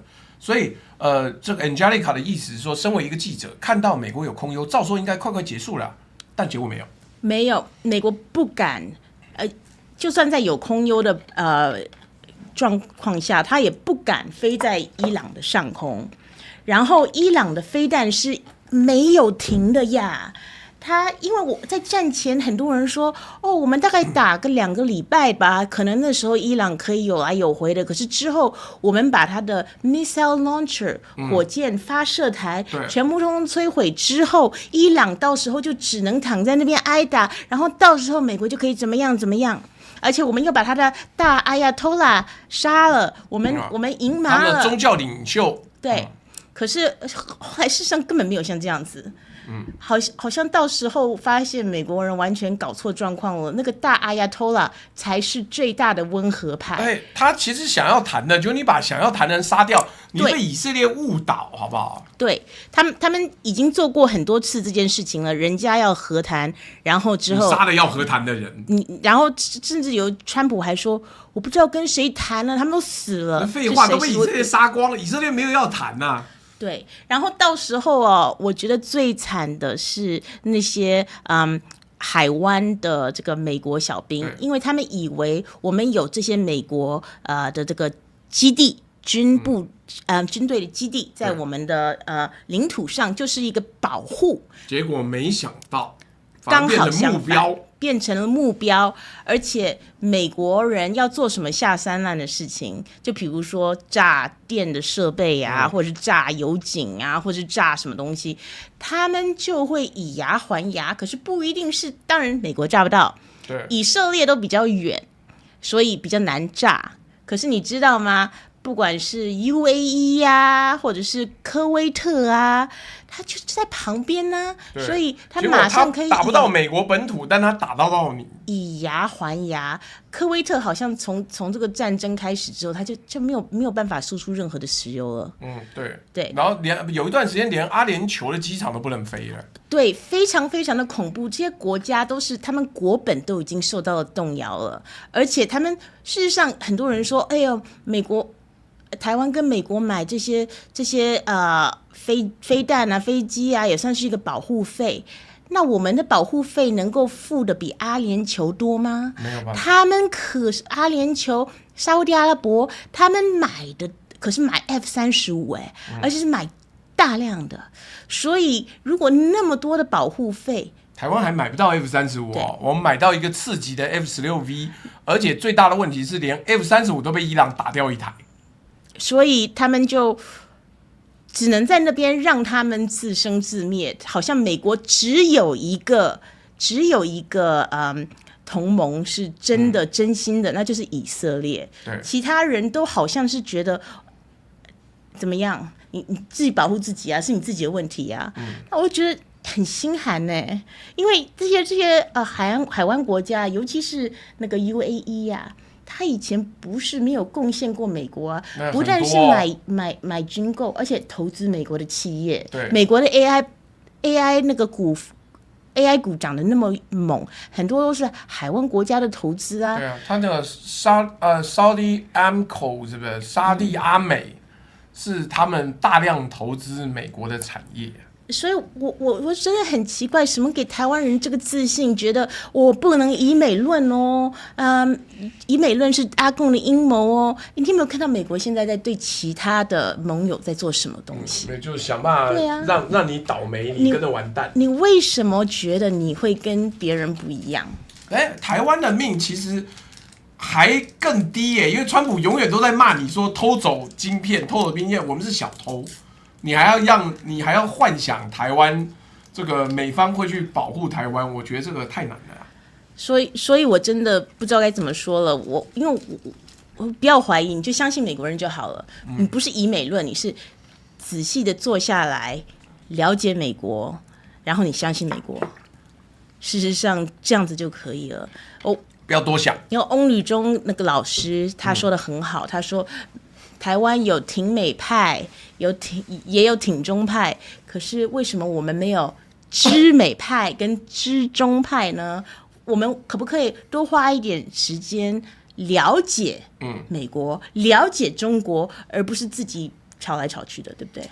好，但我们要直接讲，既然这样子逻辑上合理，可是老美到底怎么看我们？宋一说这集含金量好高，听得超爽，爱你猪大哈，你应该要爱 Angelica， 干我什么事？好，但我要认真跟你讲，好了 ，Angelica 自己以身相许呐，他自己杀入 X 上面的修罗场，跟这些美国民众，跟这些海外的挺台派奋战。请问你在这些网络上看到的挺台派，我们先讲 Mark Simon 好了，对不对 ？Mark Simon， 大家可能有些人听过，有些人没听过，他就是以前黎智英的特助，那据说是 CIA， 也是美国海军情报官。但 Mark Simon，你看到他做了什么样子的发文 ？Mark Simon 哦，你说他挺不挺台？他一定很挺台的，但他现在是怎么讲？我首先得说，我以前在移动化的时候，苹果集团底下，我以前在苹果还在当顾问嘞。那但是顾一顾，金溥聪就落跑了，妈的，害我在那边当顾问当得很空虚。但没关系，好不好？请继续。Mark Simon 那时候对我是一个非常好的上司。那 Jimmy 也是，对呀。你归 Mark Simon 跟 Jimmy Lai 哦，那不是那个Jimmy Lai 是大老板，我只跟他见过2次面。Cation 张嘞，不太知道，没见过。好，这个跟我的体系不一样，好，没关系。所以那个他是一个很好的上司，然后我跟他合作的也非常愉快。所以我也没有想要特别拉黑他或什么这些东西。不过我看到他在那个推特上发言的时候，我真的觉得有一点吓坏了，对不对？就是说有一点觉得台湾很可怜的感觉，因为他说那个武器啊，那时候我们好像在推特上讨论那个武器贩卖嘛，他说武器不是重点啦，而且武器台湾人已经觉得观感很坏了。台湾真的需要的是人力，人力才是台湾的重点。台湾一定要接受国外的移民来帮台湾打仗，认真。所以第一个 ，Mark Simon 不但认为台湾应该开放移民，各位，你知道台湾是一个非常非常在移民上面非常右派的一个国家。我们歧视所有不是金发碧眼的人，金发碧眼来台湾你就主动贴给什么就业金卡什么小的。以前有那种金发碧眼 YouTuber 摩门教的来台湾说台湾真棒，太好了，妈生小孩回美国生。然后要回美国住，然后又跑来台湾说：“我要把台湾东西带回去给我美国的家人吃。”然后美国人家人说：“哇，没有吃过，好棒棒！”然后又赚很多点阅，又赚很多流量，最后又飞回美国去了。然后他要度假呢，都是去那种高档的欧美的这个加勒比海的地方度假，他也不来台湾度假。为什么？因为台湾人就是甜，台湾人甜，就这么简单。那好。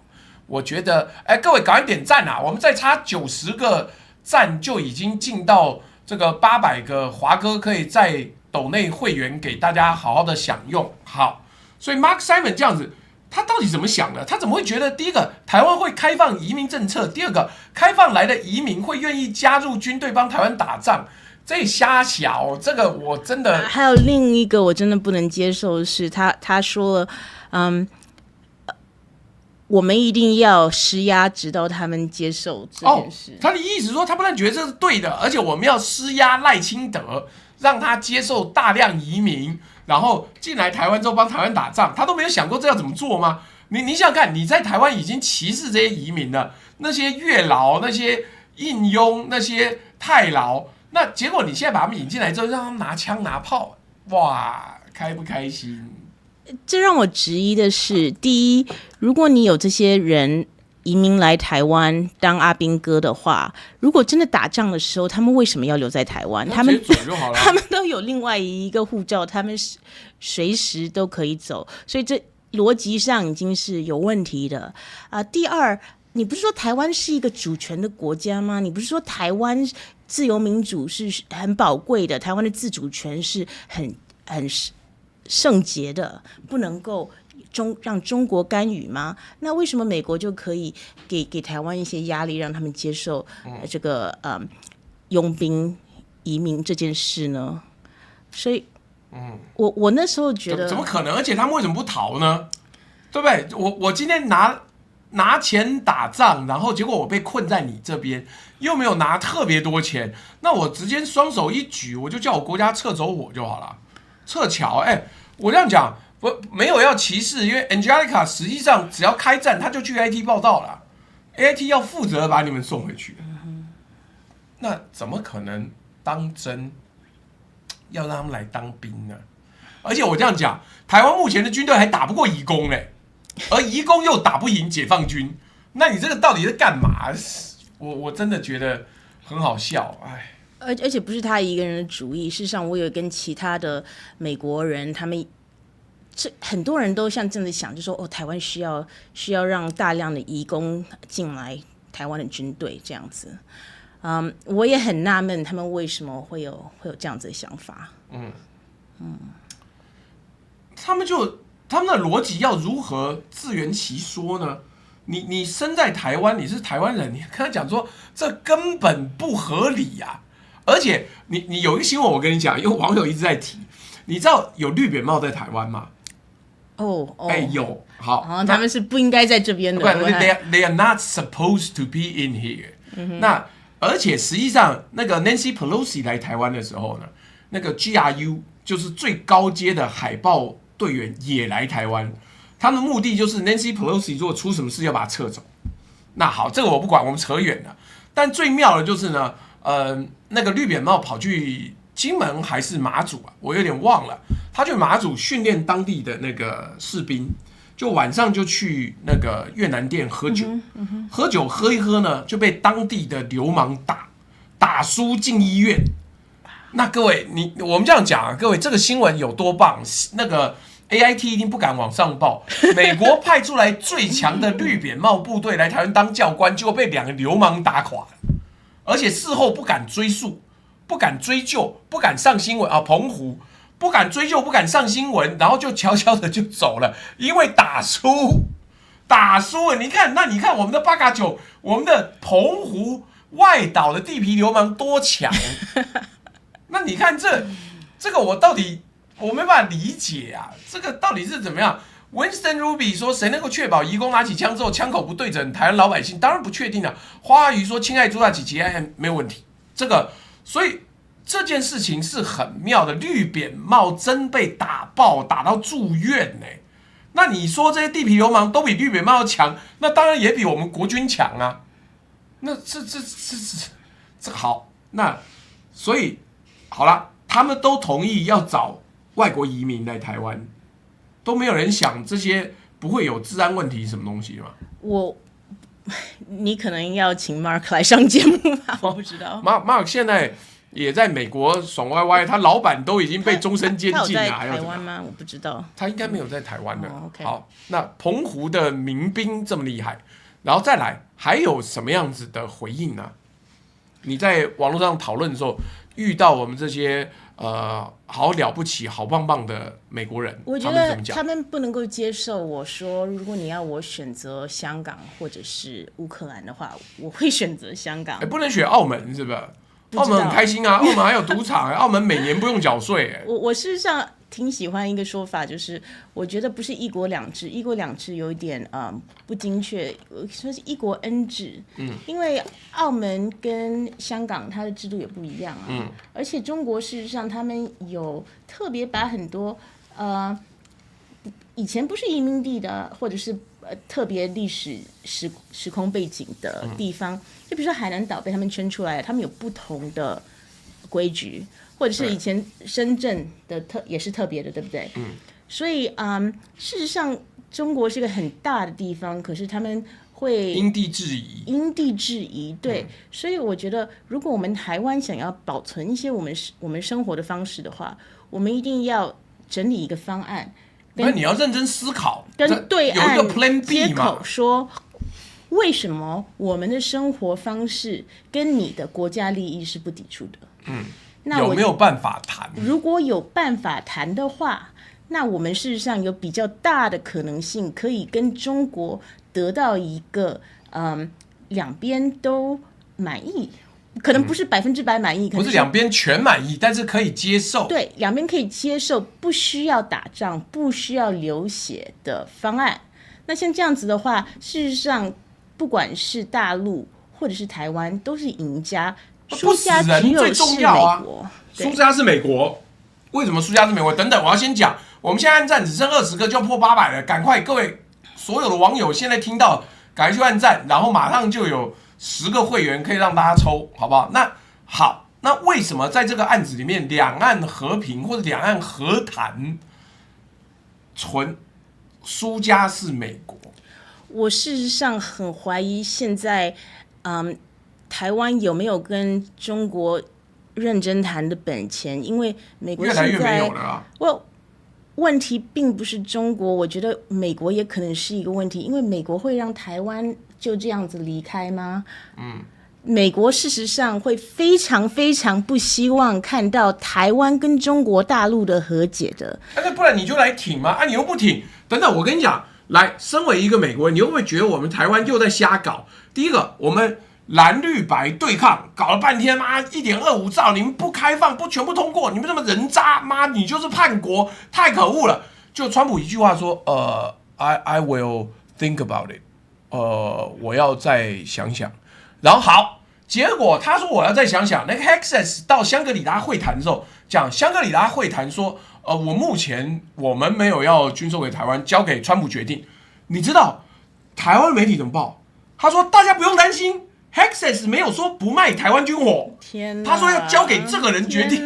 自己脑补太多了吧？我说这个标题跟那个 Hexas 那个演讲完全不一样他没有说不卖台湾军火，是因为他根本没谈台湾，他根本觉得台湾不需要谈，他交给谁决定呢？交给川普决定啊，川普就说最近没有要卖啊，这样子也可以拖，这样也可以拖，所以我们打了半天1.25兆，后来砍成7800亿之后。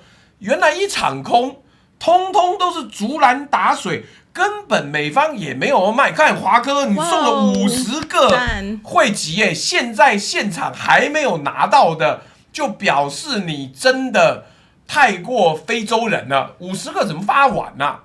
驾驶的到现在还收不到那所以你看，是不是大家斗争斗了半天，绿营媒体报了半天，结果川普就说不给就没有了。说不给就没有了。而且事实上，大家没有意识到的是，就算他今天说好，我卖给你，这已经没有意义了，因为他已经上谈判桌了。对啊，台湾已经是一个可以讨价还价的东西了。如果这次没有被卖掉的话，是因为价钱不够好。可是我们知道，在一个谈判桌上，我们永远不可能给的比中国大陆更多的。其他我们先这样讲。他就算愿意卖给你，货还没有送到嘞。对啊，货还没有送到嘞。你看这要搞什么？来 ，Winstore 说，朱大之前在土耳其代表乌克兰跟俄罗斯谈判的谈判团员，回到乌克兰后就被物理团灭啊！这废话。这个感谢华哥有直播可以听，就有这50个好像还没送完呢。这50个真是太多了。那现在还没有的，你上网查一下。是为什么原因你拿不到？因为50个真的很多啊。那我这样讲，那不是一场空吗？搞了半天台湾的内斗，就你一个美国人角度来看啊，最后就不会卖啊。那结果大家打了半天在干嘛？我觉得事实上，美国跟台湾断交之后，他就把台湾当做一个很好的一个筹码。事实上，从那个时候就是了。那要的时候可以刺激中国，不要的时候他就可以收放自如的。不是啊，我这样讲，川普的这个核心价值啊，我之前就有讲了。我说呀，他叫你急着通过的1.25兆呢，意思说他要有东西可以跟习近平谈呐，有这个预算，有这个条件可以谈。然后呢？为什么台湾只通过就蓝白后来只通过7800亿？因为那是给大军火商的，给波音、给那个洛克希德马丁，还有给其他的大军火商。那剩下的4000多亿呢，是给小军火商。小军火商呢，川普没有施压，不在乎，而且里面还塞一堆台湾厂商，所以这个都不用讲，那你就是这样子。但我这样讲，我们快到最后了，你看到老美还有建议什么样子的神妙战术，他认为台湾人做得到的？对，各位，你在这边要开启 allow gift membership。你如果收不到的原因是因为你没有开启容许人家送你会员，你没开到。那这个华哥说，你如果没拿到，你重新进来一次，你把你的 allow gift membership 在设定里面打开之后，进来重新 reload 一次，按赞了之后，你就会拿到，好不好？圈猫要说，民进党不是用了大绝招吗？川普说对台军售是个很好筹码，民进党就说在野党害，是川普讲的，川普是在野党吗？不是，好不好？雷神落马，哎呀，雷神现在改名叫 RTX 啊，那所以也不叫雷神。那洛克希德马丁是没错，所以好，这些天真的老美们还有建议台湾要做什么样子经典的抗战决定啊？我觉得现在老美们还在非常爱台湾的老美们，很多都是要么就是国民党的。那他们就觉得川普太坏了，你看他们把我们的那个国际关系打得那么坏，等我们回来的时候，我们一定要挺台湾，我们要超挺台湾。我真的觉得你们够了吧，真的够了吧？你们上一个很挺的国家是乌克兰呢，那你现在你会乌克兰一整个世代年轻人都完蛋了，好不好？对，那很多人，我觉得我很不喜欢的是他们那种。你没有任何的选择，你就得死啊！你就得用你的人命跟血肉来抗中保台。你没有任何的选择，而且我觉得他们有点 PUA， 他们会说。不是我们要打你啊，是中国要打你啊！你怕死的话，那你就怎么可能相信中国呢？因为他们就是要那个来打你的人啊，所以你不能够跟他好好谈啊，因为他们就是想要把你打死的人啊，所以你只能够抵抗啊。那不是啊？那我可以不要死，我总有活着的选择吧？哎，各位，你赶快打开，因为华哥说还没有送完哦，你赶快打开你的 Allow Membership， 在你的个人账户设定里面容许人家送礼物，然后打开来之后回来 reload 按赞就可以看到。来，这个我们刚刚投票投完了，你觉得一旦打仗，美国爸爸真的会来吗？61%的人说不会，美国爸爸只爱自己。28%人说，其他地方网友都知道，美国爸爸来可能不是为你打仗，是跟你打仗。然后11%的人说会，美国爸爸最爱我们了，怎么会不来？总投票数有1166票。还有5个没发出去哦，各位赶快啦，赶快抖内，赶快上来 reload。那为什么美方会有那么多的一般民众有这种错误的认知？我觉得应该是会上推特的人，他们比较偏激这样子。可是也并不是就说还有一个很夸张的，有一个经济学家哦，他叫 Noah Smith， 他现在是一个做自媒体的。那我也跟他接触过，我也跟他通过 email， 我就说以前我还是很绿的时候，他还很支持我的。他竟然就说你是中国的特务，然后就把我封锁了。啊？对啊，你被封锁了哦？对。哦，因为他们就是不能够接受台湾人就是不听他的话，没有要抗争到最后一兵一卒，你就变成一个中国的特务了，这样子。那好，我再问一下，你那一篇投书到风传媒的那一篇呢，是因为看了我们本台好朋友黄伟汉的说法，而黄伟汉那时候怎么说，怎么会让你怒我愤而写的一篇文章？哎，各位，有感而发。我们没有要臭黄伟汉，我只是觉得很好奇，因为黄伟汉直播我现在没有在看，为什么黄伟汉直播会让一个美国公民觉得 Seriously? Are you kidding? 那是怎么样？他说了什么东西？因为那时候事实上川普已经说了，我可能会这个台湾的军购是一个非常好的筹码。他还没去北京，可是他已经说了。那时候黄伟汉就上节目就说，他不可以这样子做哦，因为什么？因为那个叫什么？The Six Assurances， 6项保证，6项保证哦，这个是美国自己的规矩哦。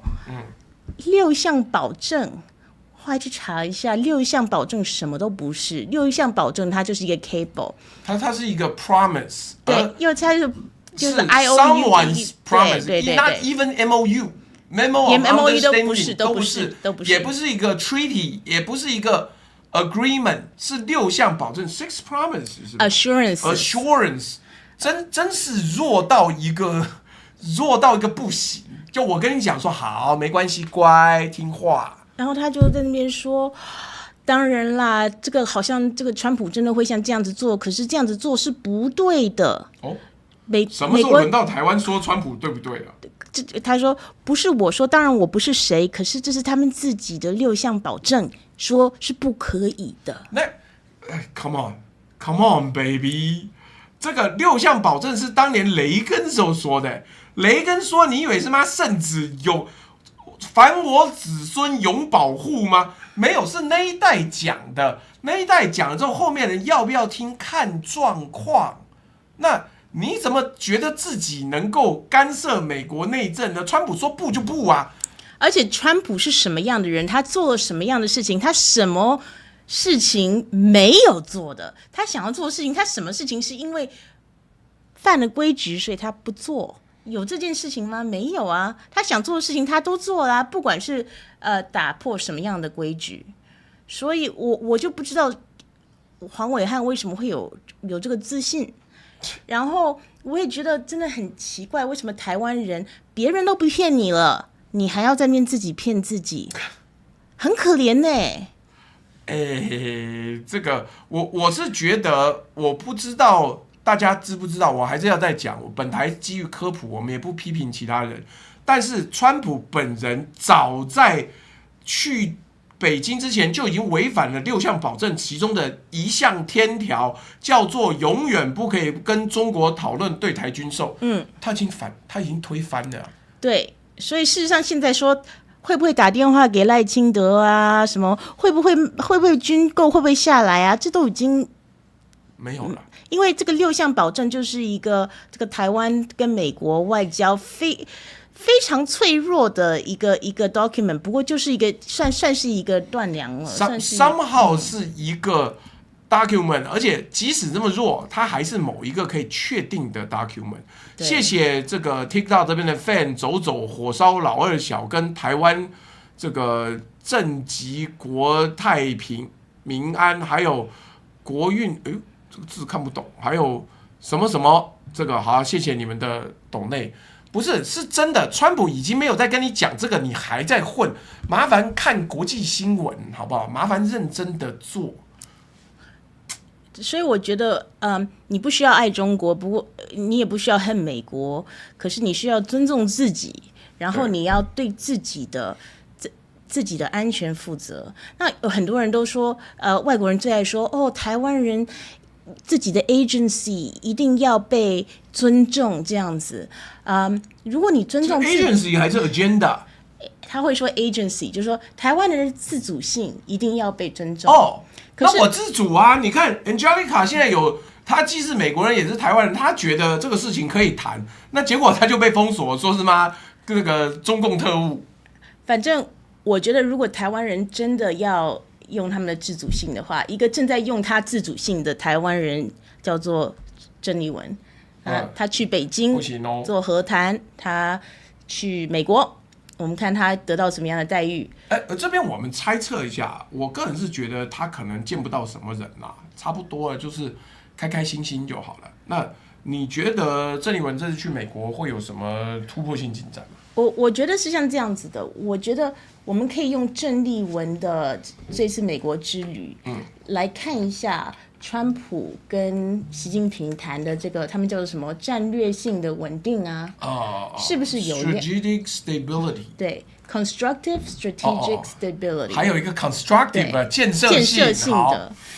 如果他去美国看不到什么人的话，然后有点冷的话，那应该就是川普真的没有想要真心的跟中国合作。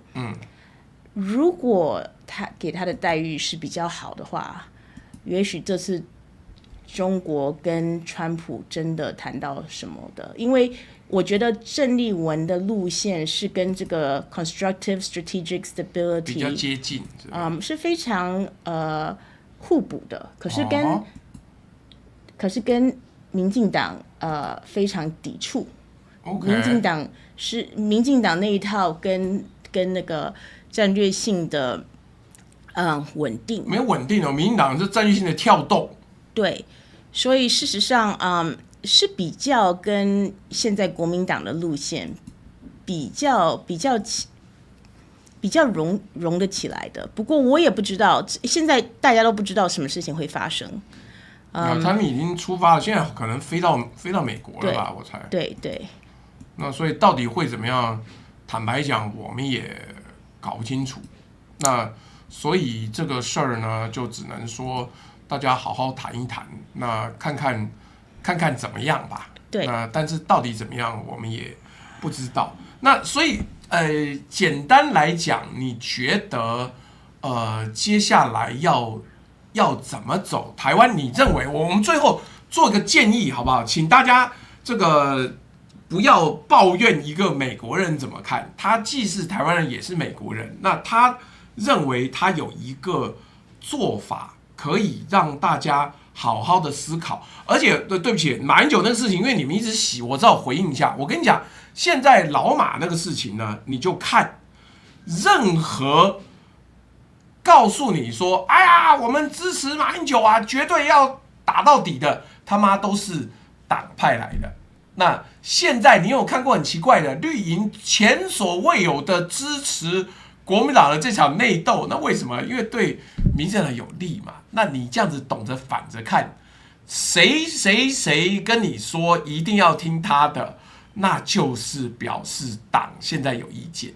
那谁是党的人，请各位跟着钱走 ，follow the trace of money， 跟着钱的痕迹走。那他们人家就是拿钱嘛，没有不寒碜的，好不好？就是要拿钱。来，那个 Angelica， 我们到最后了，请你讲一讲，你认为台湾接下来应该要怎么走？然后你的typology 最近在讲什么？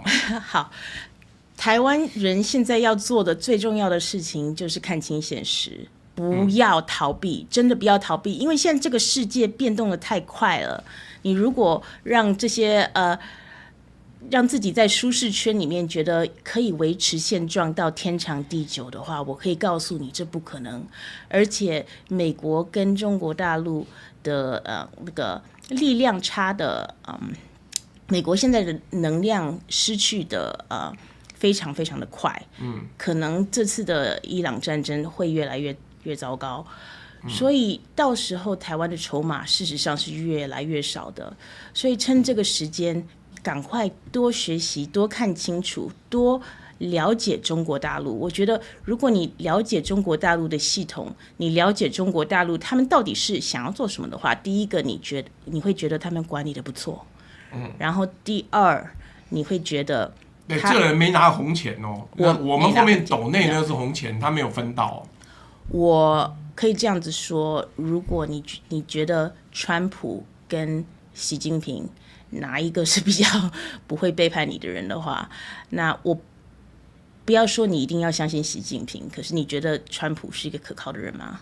我不知道。对，然后所以大家多学习、多听、多看、多听，然后了解，就是说台湾事实上是非常幸运的。刚刚朱大说过，我们第2次世界大战本来是战输国，结果忽然之间变成战胜国了。但没有想到过60年之后，我们忽然之间党说我要到战败国那边去，我要认同日本。等一下，有网友说我们红钱的那个马这个被挡住了。来，我给大家10秒。10、9、8、7、6、5、4、3、2、1，好，回来。你现在要扫就扫不到啦。那我们也不是拒拿红钱，而是觉得没有那么必要，一定要拿红钱啦。来，请继续。所以呢，就是说我们事实上有这个可能性，就是从第二次世界大战战败国变成战胜国，然后之后美国是全世界如日中天的老大哥的时候，我们是挺美国的，我们是在美国那一边的，那我们是不是赚得盆满钵满？我们是不是比中国大陆开始富裕的早很多？是不是我们90年代的？等等，wait a minute， 我现在要从历史的角度，台湾那时候不是因为挺美而富起来，是我们接收美国不要的东西耶。那个时候 Foundry 那个晶圆代工是美国不要，记忆体是日本做太好，最后美国把他们丢给韩国，丢给台湾，然后把日本搞烂。不管是美军当初援助的面粉、奶粉，或者是帮美国人代工做芭比娃娃，到以后帮美国人做晶片，我们就是因为我们是美国的小弟，我们得到这些福利。可是美国其实你不需要你挺他，他只要你帮他做事就好。当美国掉下来的时候，忽然台湾又可以做一个转变，我们又可以靠上一个新的老大哥，没什么不行啊。那像这样子的话，你可以说我们台湾运气不好吗？对啊，而且你看 Angelica 敢这样讲，没有人敢说他吗？这个是什么？这个统派，他就不是啊，他美国人啊，那不然又怎样？我也希望美国可以过得很好，美国一定会过得很好的，因为它的地理状况太得天独厚了。可是它现在需要停止自我伤害。我说美国的时候，不是因为我想要美国不好，我是 out of love，我是在做一个 intervention， 就是说你在自我伤害。你可以过得很好，可是你不能够永远当世界的老大哥，你不能觉得人家变得强壮就是你需要弄掉人家。我这样讲，美国的运气好，它是全世界最大的孤立主义的好地方，一边有大西洋，一边有太平洋。那所以其实美方后来有很多人主张战略收敛，也就是你他妈去给我打中东战争干什么？你把墨西哥搞好啊，墨西哥搞好 ，fentanyl 毒品就不会来，那你的国家就安稳。北方边境加拿大也没有什么毒品来啊，你把这两边搞好，然后你就应该要走孤立主义。美方是注定200多年来都应该只有孤立主义，后来是硬生生被日本这个白痴弄到要跟这些人宣战，所以没办法。这个，我是觉得你有看他们去年11月出的 National Security Document 吗？他们就是说拉丁美洲是最重要的重中之重啊，是我的后院。对啊，如果不是像这样，他现在打伊朗打不过，他可能回去打小孩打古巴了。他可能要打古巴，因为委内瑞拉他已经对啊，委内瑞拉好像是没问题的嘛。说下来了，这个来，我先念一下最后面了，我们剩2-3分钟就要结束了。敲猫要说，民进党不是用了大绝招吗？川普说对台军售是个很好的筹码，民进党就说是在野党害的。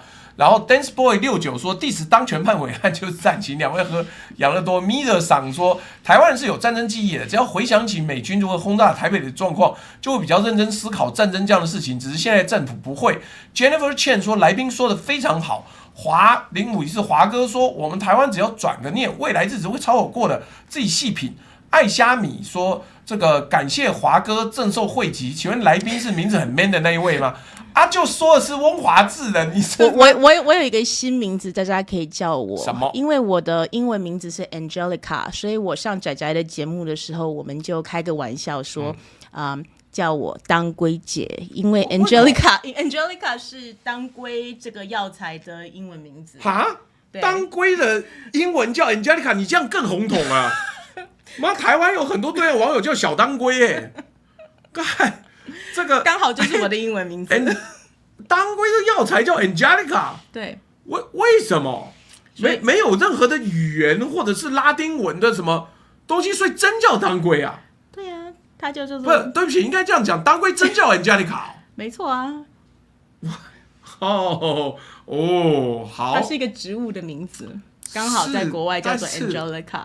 好，那所以最后还有没有什么要跟网友分享？如果没有的话，我要跟各位分享，我最近在抖音上看到一个很感人的东西，我强烈推荐大家去看。我可以请大家加入我的 Typology 频道吗？现在都是英文的，可是我以后会开一个中文的频道哦。如果你关注我的英文频道的话，以后也会有中文频道的讯息。谢谢大家。我跟你讲啊，你知道吗？我现在用 AI 就是20分钟之内我就3语字幕了。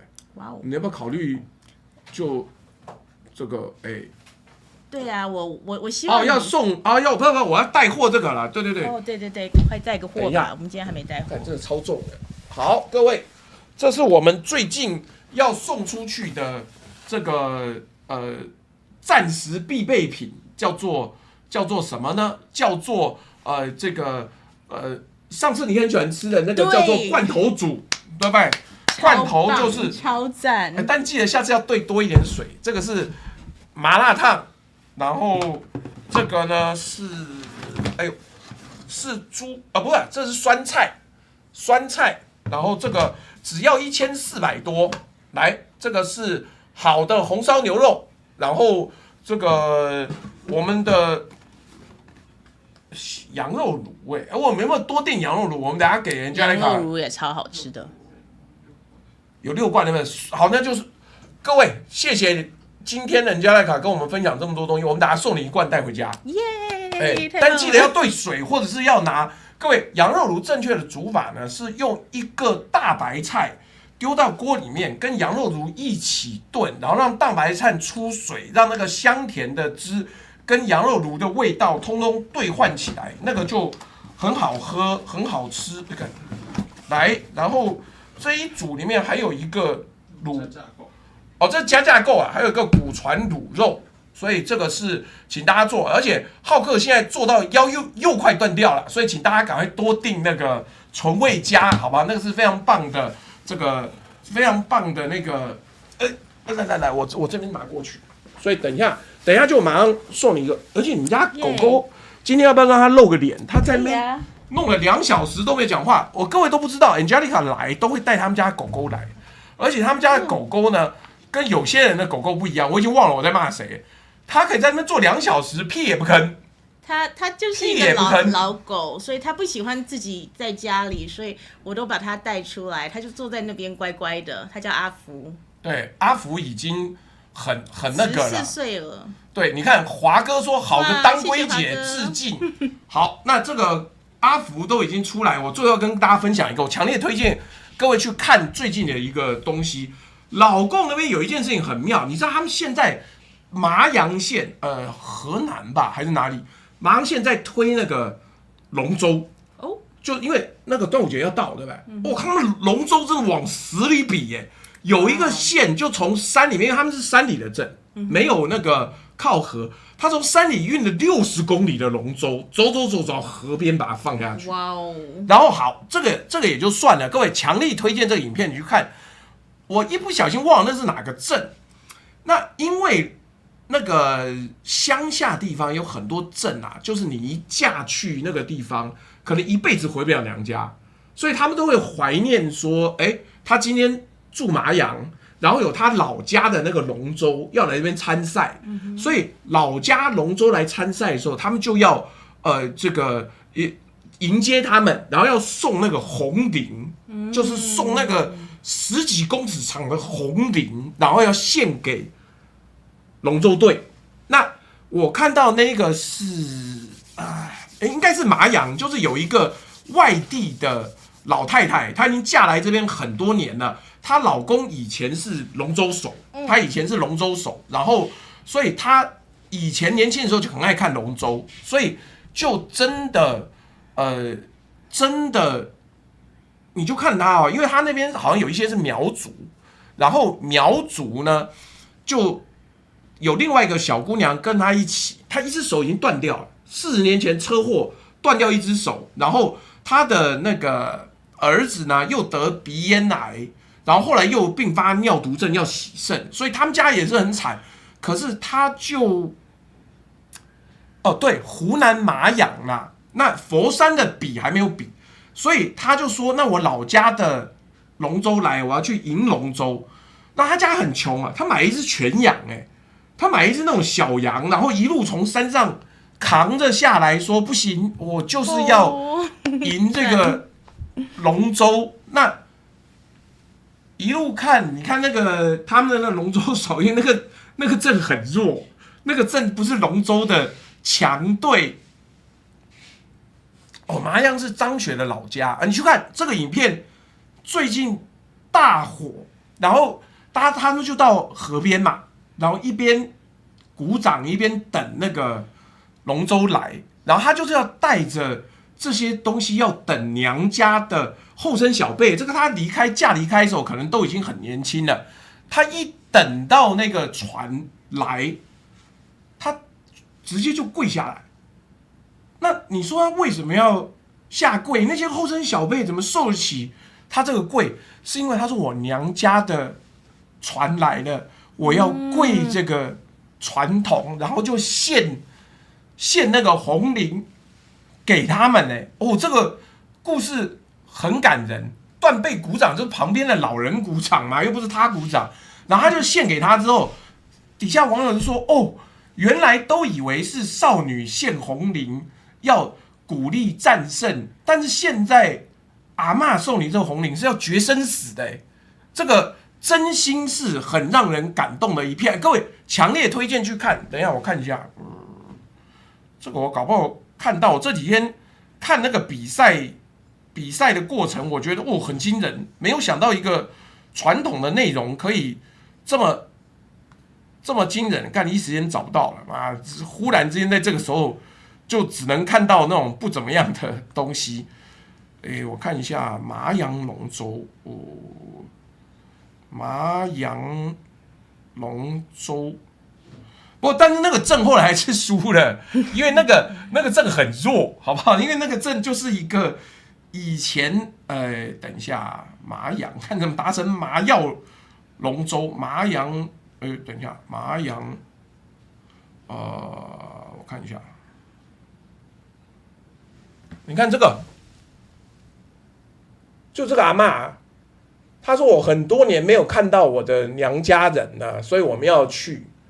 不，这是真实的纪录片呢。这真实纪录片，它等于非常非常穷，然后就背了一只羊从山上下来，他本来要全程走路然后结果送到这边之后，然后一路，你去看这个，他家真的很穷，很穷很穷，穷到是那种烂木门，你知道。然后结果他弄了一个，我都不知道现在可以买一整只小羊，然后他还回家，那个妹子还跟他回家做菜，然后送他去到河边。然后为什么这么惨？因为他家就是没有人。小红书有没有？我好像没有在小红书上看到，因为这是忽然之间爆火的一个影片。那然后你看那个阿嬷还做菜，还自己做饭，然后最后这个人就把他送到河边去。我给各位看后面的画面。好，他还要叫儿子起床吃饭，然后他还去接这个龙舟，然后车开，你看他开到河边了，因为这是当地人要迎外地来的龙舟。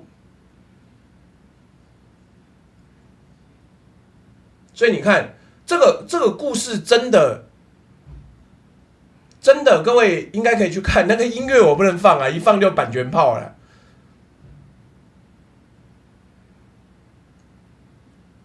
有抖音上有，那你看他们送那个红绫啊，你要念红人吗？但这我基本上就念绫啊，然后他们帮他加油什么东西，你看。后来最妙的就是这个队因为太弱了，后来还是输。但是问题是，他们后来把那个龙舟上面的那个龙须，就是绑那麻绳送给他。他说这是最高敬意。然后那个龙舟协会还带阿嬷跑去看病，还有他家的那个女儿跑去看病。所以很不错，这个故事很赞，而且不是假的。很多人觉得这是炒作什么的，这还是真的。好了，最后我们念一个抖内，查理说，因为很不爽，来这里再抖一次。教育工作多年，教过很多4位国小毕业生，很多学生都给这位老师教过，这几年教育体制被搞乱七八糟，第一线教育人员根本无法好好工作，但这件事根本没人在意。看现在教育人员缺额多少都知道，立委官员干什么吃？教育就是国家的根本，每天搞斗争、仇恨、贪污，这个国家真的没有救，绝望到想要转职了。好，这个可以红领啊，好，不管。来，最后我们要做一个调查的，请大家多加入哦。子祥说帮朱大放群组，所以各位有空赶快加入我的那个 LINE 群组，你可以看到这个影片。那这个影片真的很感人，好不好？我都不知道，抖音上要找就是苗疆越野兔，因为原来她是一个苗族的女性，但没想到刚好遇到这个故事，所以各位可以去看。我觉得，没想到龙舟可以做到这么感人，了不起。好，那我要讲的是，最后我们要投票了。今天子祥说帮朱大放群组了，今天的内容呢，如果各位觉得内容好，讲的也好的话，请按1；如果觉得内容不好，讲的不对，讲错了。如果觉得内容好但讲不好的，请投2；如果觉得内容讲的不好，然后内容也不好，请投3，好不好？赶快来投票了。对，漂流瓶说，我们刚刚讲那个故事是外嫁女迎娘家龙舟，就是老公都有很多很传统的东西还留下来，台湾这边就还都没有了。他们一边投票一边问一下 Angelica 接下来还有什么预计要做的题目没有？